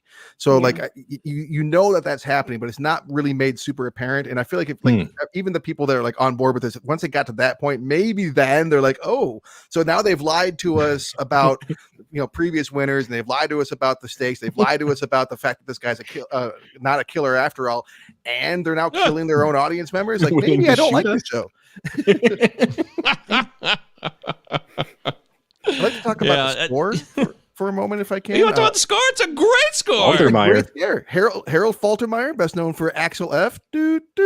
Top Gun. And Fletch. And Top Gun and Fletch. And Top Gun and Fletch. Oh, my God. Yeah. Incredible. These guys are the Hall of Fame. This score is so good. And you know what I think is so great about it that really stood out to me? It's like that same kind of leitmotif is used over and over again throughout the movie. And like at the beginning when they're escaping, it's like, oh, this is like a rousing freedom feeling kind of moment. Like they're escaping. And then like later on, like he's being gassed and like being put to sleep. Schwarzenegger's character is, and it's like the same fucking beat. The music comes up again, and like now it sounds like ominous and sad. And like later on, like someone dies, and it's like, it works. And like it works. When Yaphet Kotto dies, it's like I was feeling it. This is the dumbest movie I've ever seen, but I was feeling it. Yeah. What? Yeah. They did a very good job at taking that same melody and just giving it like different colors to fit the different scenes, the different emotions. Yeah, absolutely. There was one time I laughed when you brought it up because at one point I was like, "Ooh, it's too much." I'm like, "It's a little too much at this point." They use it a lot. But yeah, it gets used in different ways. Watch this. Oh my God, dude. I've seen every single episode of Match Game. I've seen every single episode of Family Feud. I'm a Richard Dawson super fan. So I have no excuse for never, ever seeing The Running Man. And I figured going in, I'd be like, are you fucking kidding me? This is the best they could get? Some fucking game show host? He's fucking awesome in it. He's perfect for it. He like sends up himself in the movie. Like he's like literally does. It's like skewering himself. It's awesome. Like a great performance, not like it's an unironically great performance. It's really good. It makes me question. I'm like, is he a jerk? And was he a jerk in real life? Amanda, you say that, and then you do the research, and there's the crew on Family Feud was like, "Fuck, he's really like Killian in real life." Oh, it's kind of ballsy the way that he did this. Oh, wow. It really is. Wow. Okay, I was going to ask you that because you guys had mentioned that you were really into him and that you liked him. Not me.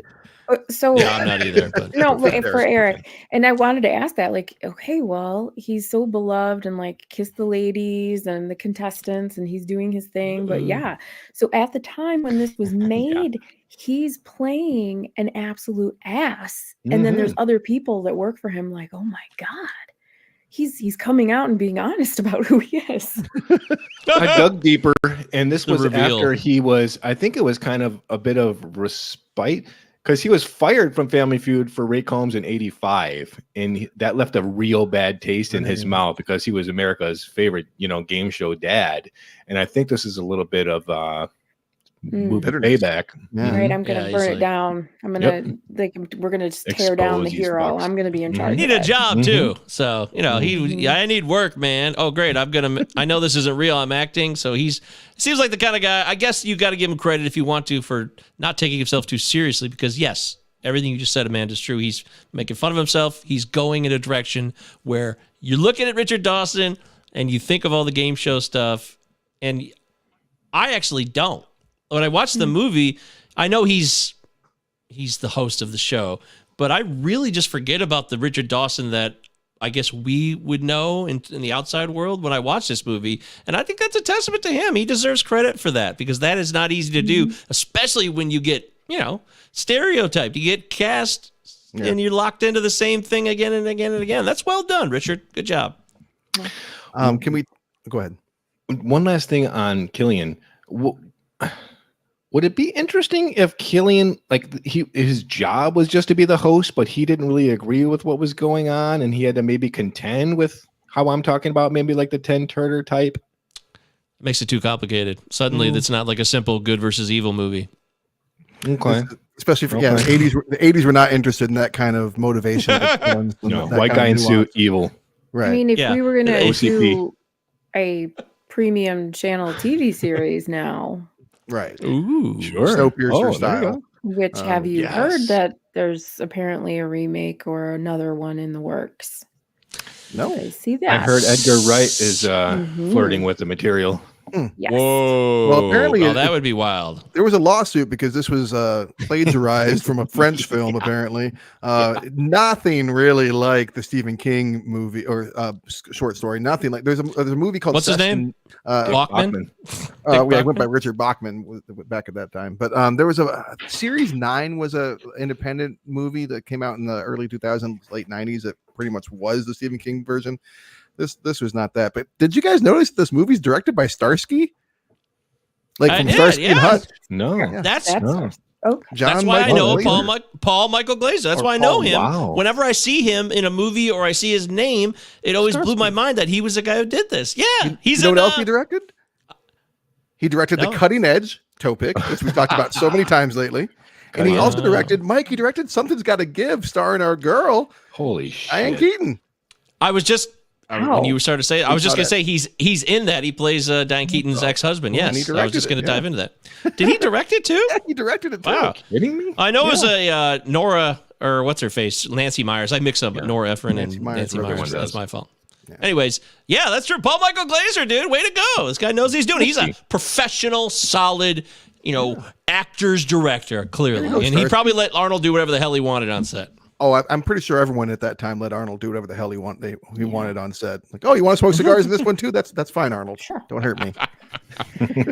Oh, by the way, Something's Gotta Give was directed by Nancy Myers too. Sorry. Oh, I'm sorry. I must have looked over. It's okay. I'm here to help now. We want to get the truth out there. That's all that matters. I apologize. Something I did not remember, which I don't know why I would, with being so long ago and a kid. Classic example of reluctant hero, very Han Solo, very I'm just out for me. Nope, I don't want any part of this political nonsense. Just surviving. No politics. Cassian Andor. Yeah. You know what? Damn it. I was gonna catch up after your message, Amanda. I'll get around to it. You have a 70-year-old TV show to watch. It's okay. You do. I know. Can't wait. I was just happy that Travis watched. He caught up. It was good. But yeah, the reluctant hero don't rope me into it. I have the ability to help. Strong, capable dude, but no, I'm not comfortable with that. And then he kind of has to. Is that Arnold more often than maybe we realize? I'm trying to think of his 80s movies in particular. I mean, sometimes he's like in Predator, he's the guy who leads a crew, but he doesn't want to get sidetracked. Sometimes it seems to happen with the roles he plays a little more like, hey, I'm just here for this. And here I am. Now I'm involved in that. Well, he's also like a huge dude in a hyper masculine time in hyper masculine. The 80s, you say? Yeah. So I think that there also was just that, like the roles were written with him in mind. So it's like I don't know how much of it was him and how much was just the era and how much was like, well, he's good at doing that. Yeah, let's get him. He does that thing. He won't have to go too far outside of his comfort zone, right? I mean, I want to make a commentary about this because I've said this before. I've talked with, again, Chudpud, my friend Aaron, when we lived together, I used to make the case that I believe that 1987 was one of the greatest years ever for film. And I still hold that contention because of films like Running Man. If we mentioned RoboCop and Wall Street, you're right. It was a hyper-masculine, cocaine-fueled free-for-all. But 87 was a great year for film. I think it's a little bit underrated. Full Metal Jacket. I mean, there's a lot of classics from that time. And these are just the ones at the surface that I'm not mentioning. I'm not going to include Superman 4, The Quest for Peace, but yeah, I just want to make a point that it was a great year for film, and it needs to be on the record that I believe that. Who's your favorite stalker? Oh, I can't go first. Nope. I think it's got to be Dynamo. Dynamo's a total bozo, man. Opera-man, bye-bye. So I mean, it's I think I hate Fireball least, so I'll say Fireball. Like, hey, what do you mean? Wait, can you? I'm confused. That's like, so you hate least. Dynamo is super fucking stupid and Jesus annoying, Christ. and would annoy his Hilarious. audience. Like, no one would like the Jesus. opera singing guy. Oh, I love the fat opera guy who looks like Starlight or Starbright or whatever the fuck. Light-Bright. You know, the Night He had a Bright. light bright. He was Light wearing bright. light bright. Human Light light bright. bright. Hey, Christmas tree. What the fuck? Hey, Christmas tree. Hey, Christmas Fireball's tree. boring though. Fireball's like blah. Fireball flies. He is That's true. fireproof. He doesn't make stupid jokes, He is Jim These are Brown. all great That's- points. and he's Jim Yeah. Brown. Yeah, you're yeah. done, Mike. Okay, fair. Thank you. What do you got, Amanda? I feel Who's your validated. favorite? I mean, just for the comedy, Dynamo is amazing. But did I say is it Dynamo? Yeah, no, yeah. Okay, Yeah, it's Opera like Man. Opera Man. Okay, Opera Man. but I do think that Professor Tanaka was underutilized. Zero. Yeah. And then I'm like, you're putting him in like all the hockey gear to not even see. You know what I mean? Well, Like, at least there's only one gong, and he cuts it in half. I don't like why what are we doing with the hockey? And then you can't even That's really pretty see him because stupid. he's in the hockey gear. So I think he was underutilized. I would have liked to have actually seen more of him. But I don't know. I have to agree because with you, Travis, Fireball, he's out there with the crowd, with the people, and then all of a sudden, not even really a changed look on his face. He hits some button and then he goes just jetpacking up into the sky. Yeah. Nobody likes Buzzsaw? Come on, where's the Buzzsaw love? He kind You of freaked gotta- me out. He was kind of freaky. Yeah, I Shape kind of is feel a- like Buzzsaw is a little more trashy. Like an English bulldog if it was a human. Mhm. Yeah, like a trashy English bulldog. That's Yeah, but a human. trashy Bleach one. blonde hair. Yeah. Yeah. And Yeah, I really feel like he lives trailer beady park. eyed. and- Like- yeah, he's not fun. I don't- give the Running Man credit as a program for like introducing like the prowess and attributes of each stalker in every episode. You have to have them demonstrate like what they're good at. And it takes like 5 minutes. Remember American Gladiators? It'd just be Nitro, and then he flexes. Then they move on to the next guy. Laser. Yeah, Mhm. it's Mortal Kombat, took Sub-Zero. That name is in Mortal Kombat, the video game. And also Mortal Kombat had like a thing that every character did. I feel like Mortal Kombat was a fan of Running Man as well. Whoever I created remember, that video game. I remember do it. Smash TV very well on Super Oh, yeah. Nintendo. And it was- yeah. That was Remember this that? game. That's Running Man. It was that. That's Running Man. It totally Smash was. TV. But yeah, Travis, you're right. Let's get to Yaphet Kotto, who's a very well-respected actor who's in The Running Man as Yep. one of Arnold's sidekicks. How do you look at this? Because I'm kind of confused about how to look at him and his character in this movie. Well, what are you confused about? I don't know. It's like could they get someone else? Like, do they want someone who needs to be super serious? So that's why they got Yaphet Kotto, because that's the role here. Yeah, I think they needed someone who. So they had Wise to play the teacher. Clever, good name. Looking like our friend Jason Jason Wellico. Wellico. But so they Yes. had him, and he's clearly like the kind of like he's the brains, but kind of like not a fighter. And then you have giant Arnold Schwarzenegger. But so I think they wanted somebody who's like kind of a middle in between them, somebody who like you wouldn't necessarily want to fight, and someone that you believe could kick your ass, but don't think that they could kick Arnold's ass. And also, Yaphet Kotto clearly had a good agent around that time. He was popping up in a lot of stuff. But yeah, speaking of underutilized, like there's a lot of running from him, and then he has a really good death scene with this great line where he doesn't want to be the only asshole in heaven. Mhm. I'm like, man, like it's fucking Yaphet Kotto, man. Have him do more. Have him do more. He's just running around. Yeah. I think he filled the role of sort of being inspirational. He was like an inspirational father figure leader for the people, you know what I Yeah, mean? For Richard, the getting people together. I don't know. That definitely seemed to be him watching out for the smart guy. Yeah, and then he saves Richards, which is Mhm. cool. Yeah. And the Butchers of Bakersfield. By the way, Yaphet Kotto did literally, he said that the Hunger Games did rip off the Running Man. He said that later in life. Okay. So Good. just Good for got him. that on the record. But I don't know. I feel like that character could have been played. He just doesn't look, maybe that's the point of it too, though. He's not very limber. He's very tight, and he's thrown into a situation where he's not comfortable being this guy who's on the run. So, and maybe that's the point of it too. Maybe that's just such great acting on Koto's part that I'm not even realizing that. Like, wow, I thought it was because I thought it was like, okay, well, he's more of a elder statesman. I mean, he's not that old, but he's more of You're that right. figure to Yeah. the resistance, or and so now he's having to do more physical stuff, and he's not really, as successful with it because he's a little bit older and And Yeah. not built like Arnold Schwarzenegger. What about the scene where Arnold Schwarzenegger is dressed up like the main character from the Lego movie? He's like looks like a Lego construction worker. I'm like, why is he walking around looking like a Lego construction worker for like this long? Some of the outfits in this movie are so fucking funny. And then also his like we're gonna go on vacation to Hawaii, and then that scene of him like running Yeah. Oh my on the God. was it out on On the the tarmac. It's yeah like, on the tarmac? I'm like, wow, he's really booking it. he Like the sees, previous winners. he sees the love net that gun coming. He's like, so. I'll just run faster and we'll make no Mhm, maneuver to get away from this thing. I had the shot for it, but you fucked it up. Does anyone even remember the name of the character, the love interest? Like Amber. nothing. Amber. Yeah, her Yeah. name is Was it? Amber, played by the Maria lovely Maria Conchita. Oh, go ahead. Yes. Yeah, Maria Conchita. You're a fan. Alonso. She was big at the time. I thought that I don't know. I thought it was cool that okay, here's like a Latinx.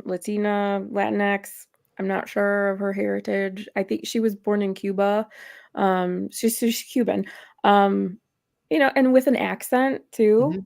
So I thought that was interesting. But I thought she did a great job. Yeah. See, for me, I just don't care. I guess growing up, I was turned off by the character, so it's hard for me to get out of that because it's not like she does a bad job or anything. I'm just like, her point is, first off, she's taken by Ben Richards. She's held hostage, and then she gets caught up in this whole nightmare, which is hell on earth. After she tries to start doing the right thing because he puts a little inception in her head. But there's something about her performance to me, Amanda, that it's not bad at all. I just could take it or leave it, I guess. It could be, it's kind of like Kodo in a way, I guess. Like, there's other people that could be thrown into these roles and I'd be fine with it and the movie wouldn't change for me. I do think it was definitely a little underdeveloped, but yeah, I don't know. She had moments. I like the We're function of the okay character. with the part where her and her friend are talking about how great it would be to be sexualized by a confirmed mass murderer. That was a little uncomfortable. I was like, I are didn't get the they? feeling- were they saying that it would be a good thing? I didn't get that. Well, the friend. She literally says he might kill you then rape you, which is not generally taken to be a good thing. I think it they was were her joking around tone. about which one they'd want to come first. Yeah, or like she was like, kill you and rape you, or rape you then kill you. It was her Yes. tone that there was a little bit of weird subtext with that tone. Sure. Like she was oogling him as he walked down the hallway. Yeah.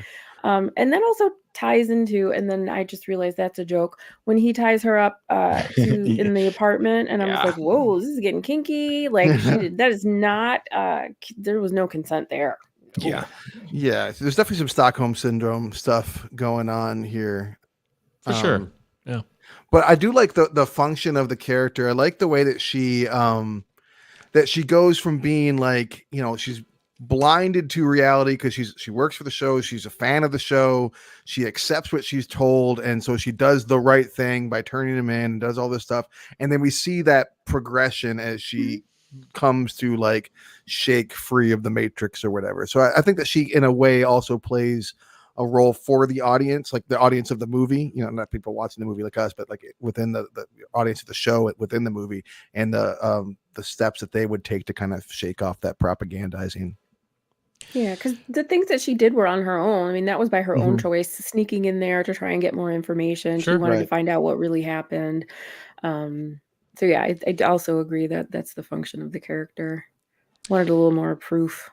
Yeah, I think that's a fair point. All right, we're getting close to the end here, folks. We've had a special edition here, gone a little bit longer. Could we get any final commentaries before we get to our conclusion where we say whether it holds up or not? Any other notes that we missed here on this one? The production design on this had to be a fucking challenge because this is enormous. What do they say? It's like 300 square blocks, this 400. arena or something. Yeah. I think they hit a lot with Mandy fog machines, but for the most part, it doesn't look like a cheap television show like it gets criticized for. I think a lot of it looks pretty cool. Like I scratch my head at who the fuck built like this like 1,000-mile long tunnel just for the fun of like entering the arena. Like this thing has to be miles long. And wouldn't they throw up all over themselves? Like all over themselves. The inertia alone would fuck you up. Didn't they say that the game zone was like the remains of like an earthquake or something like that? I thought I heard something like that. Like they just kind of walled off that's right. something from a disaster. Yeah. Sounds right. Yeah. I don't think it looks cheap at all. I think the movie looks fine still. And it's I an think it old looks movie, cool. but yeah, I don't think it looks lame in any way. It's got that 80s, Matte paintings. neon. Yeah, matte paintings. Yeah. Oh, the headquarters of the organization itself looks fucking awesome. Like that big Eiffel Tower looking fucking thing looks amazing. Yeah.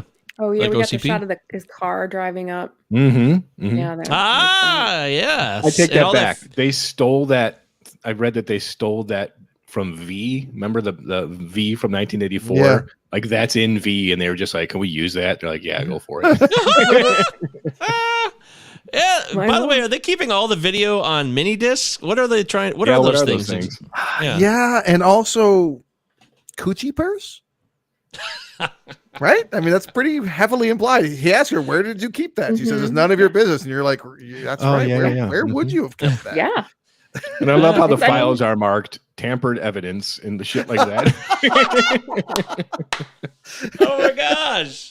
That's funny. I mean, there wasn't much hiding going on in that leotard. No, I did classic like 80s.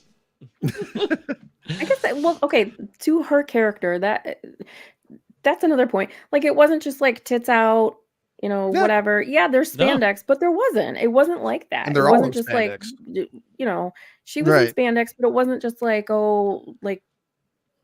titillating. She's eye candy and yeah. Right. She wasn't like Sharon Stone in Total Recall, where it was a lot like so much being shown off. Come on. Well, come on, I'm right. Like, I mean, I love that movie too, but like, I don't know that you're right. I'm not sure of that.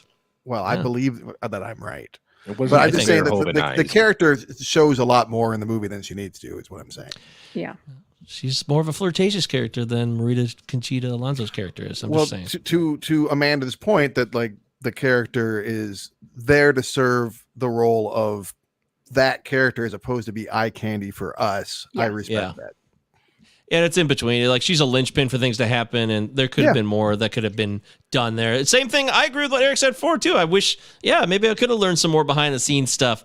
Yeah, it's like we get all these people that work with Ben in the helicopter, and they're there for the supposed, butchering of Bakersfield, and they're all just like they all go along with it.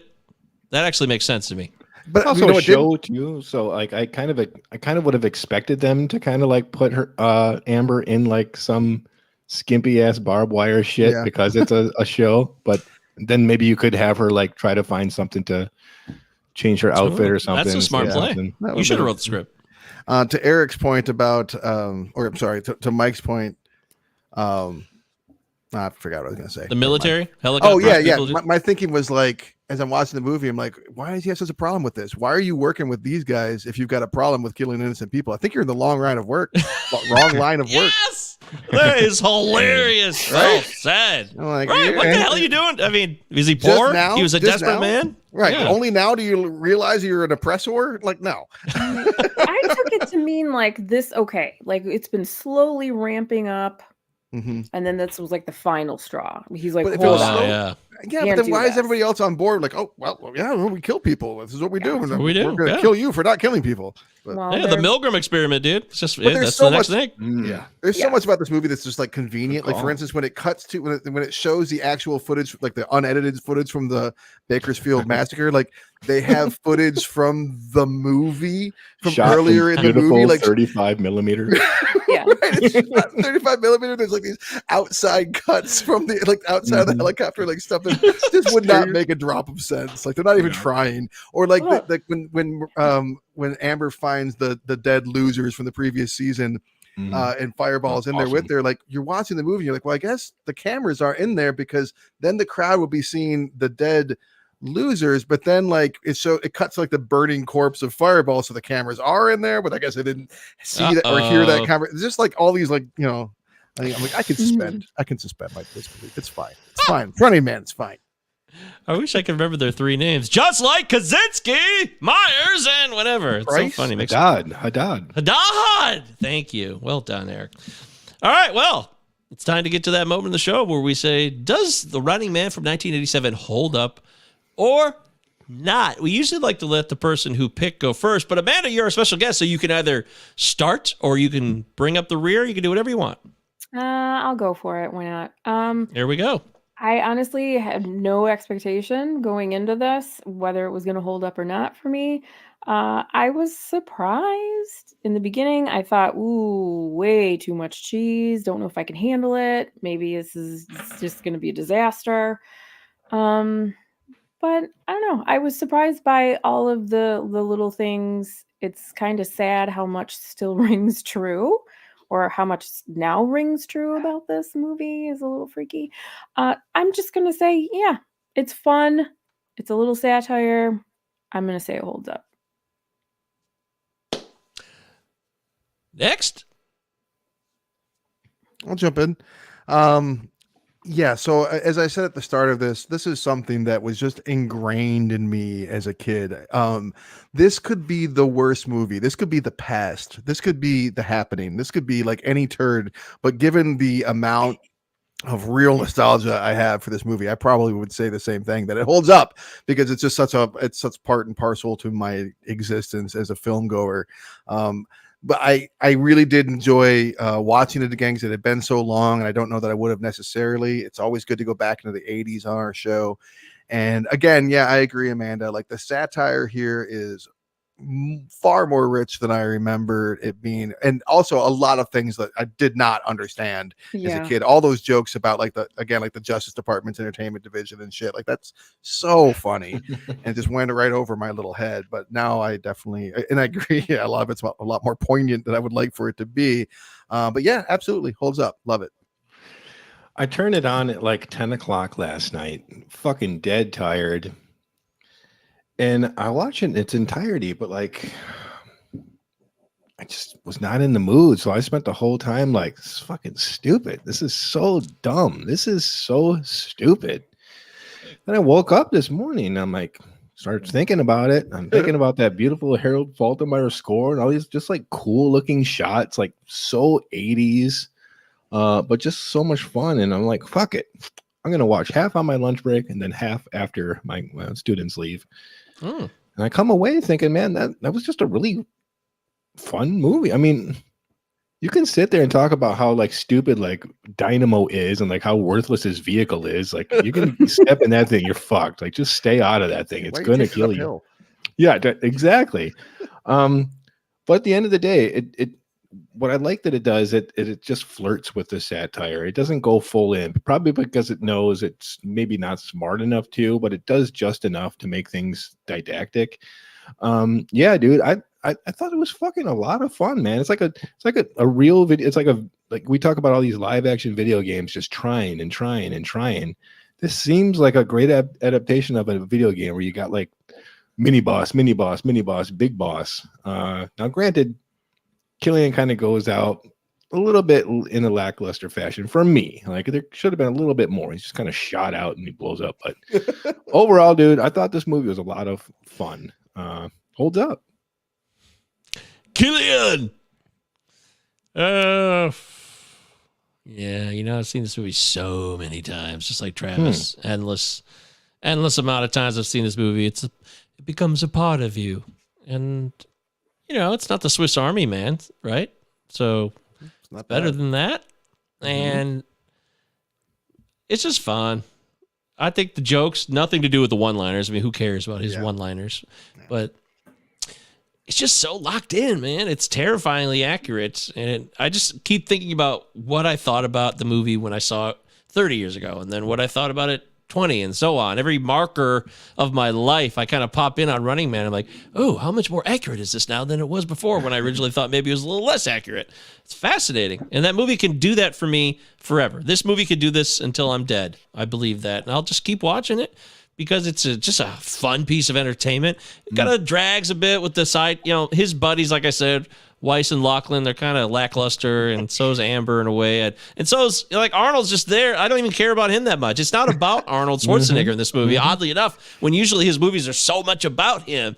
But this is not the case. This is about everything else and how great the whole setup is. And Dawson executes it, and everybody behind the scenes and all the baddies do their jobs.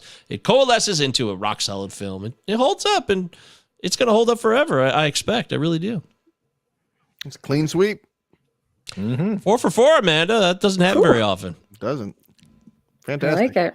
Nice choice. Thanks. Running Man. That was fun. Starsky I never Zone. would have watched it. Wow. Starsky presents. Was not expecting one of you to say, I've never seen that. I wasn't know. either. That was stunning. Stunning. I mean, yeah, like we said, we've seen this movie so many times. It's funny what slips through the cracks, Amanda. Sometimes it'll surprise all of us. Like, oh my God, you never saw that? And that's what's fun about movies. Like, we're not all in the same marketing scheme. We could be exposed to different things at different times. So it's cool. And that's why I love doing the show here, Cinema Night Pod. We would love to thank Amanda for her time and energy on this show. You did a tremendous job. You brought poignant points. We had a few laughs, and we had a movie that we could really sink our teeth into. But before we close out the show, Amanda, we got to do next week's selection. Okay. Which means it's my turn. And man, sometimes I just know months in advance, and sometimes Months in advance. I do. And then sometimes I wrestle and wrestle and wrestle. I mean, that's literally how I do it. Sometimes I'll have like a whole bunch lined up. And then I get to like where I'm at now, and I'm like, I have no fucking idea. I just could not come up with anything. So I'm going to offer some options to Amanda. Amanda, our regular listener, can choose between 3 options: either an animated film, a comedy, or a fucking wild card. Ooh, dang! Wait, good luck with this. I have the power. You have the power. Since there's only one of you and there's 2 of them, I figured it'd be easier for you to just pick one. Okay. My little curious brain can't resist the power of a wild card. Yes. All right. Well, for one, we're going to stay in the 80s. We're going to go with another film that I've absorbed into my life through so many viewings, but it's been a really long time. We're going to touch base with 2 very famous men we've only spent a little bit of time with, the Coreys. Mike, Eric, I want you to come along with me and dream a little dream from 1989. God. Jesus Christ. Okay. Dream a little dream. Dream a little dream. Jason Robards, don't forget. Yep. Jason Robards, the existential Michael Jackson laden comedy film. Dream a little dream is coming. Wow. Okay. All right. That's a wild card. You're right, Amanda. That is a wild card. That'll be fun. Dream a little dream. I remember so much, and we'll talk about all of it next week when we dive into Dream a Little Dream of Weed. You don't have to dream about weed. You can dream about whatever you want, but I don't think there's really any weed references in the film. I don't recall. In fact, there probably is. They're high schoolers. Salinger was a nice lady. So Patton's wife. Yep. Yes, Pat Oswald's current wife. Well, there it is. Amanda, thank you so much. Any final thoughts, Amanda, on life as it is? Thanks, guys, for having me. That's what I want to say. I've been enjoying the show. It's been fun. Love to come back at some point, like talking to you guys. And I'm excited for next week, too. Yay! Thank you so much, Amanda. Yay! Well done. 3 cheers to you. Hear, hear. Good day. Yay. All right, for Eric, that's Travis. She's Amanda, I'm Michael, and we bid you all adieu here on the Cinema Night Podcast. Hello, cutie pie.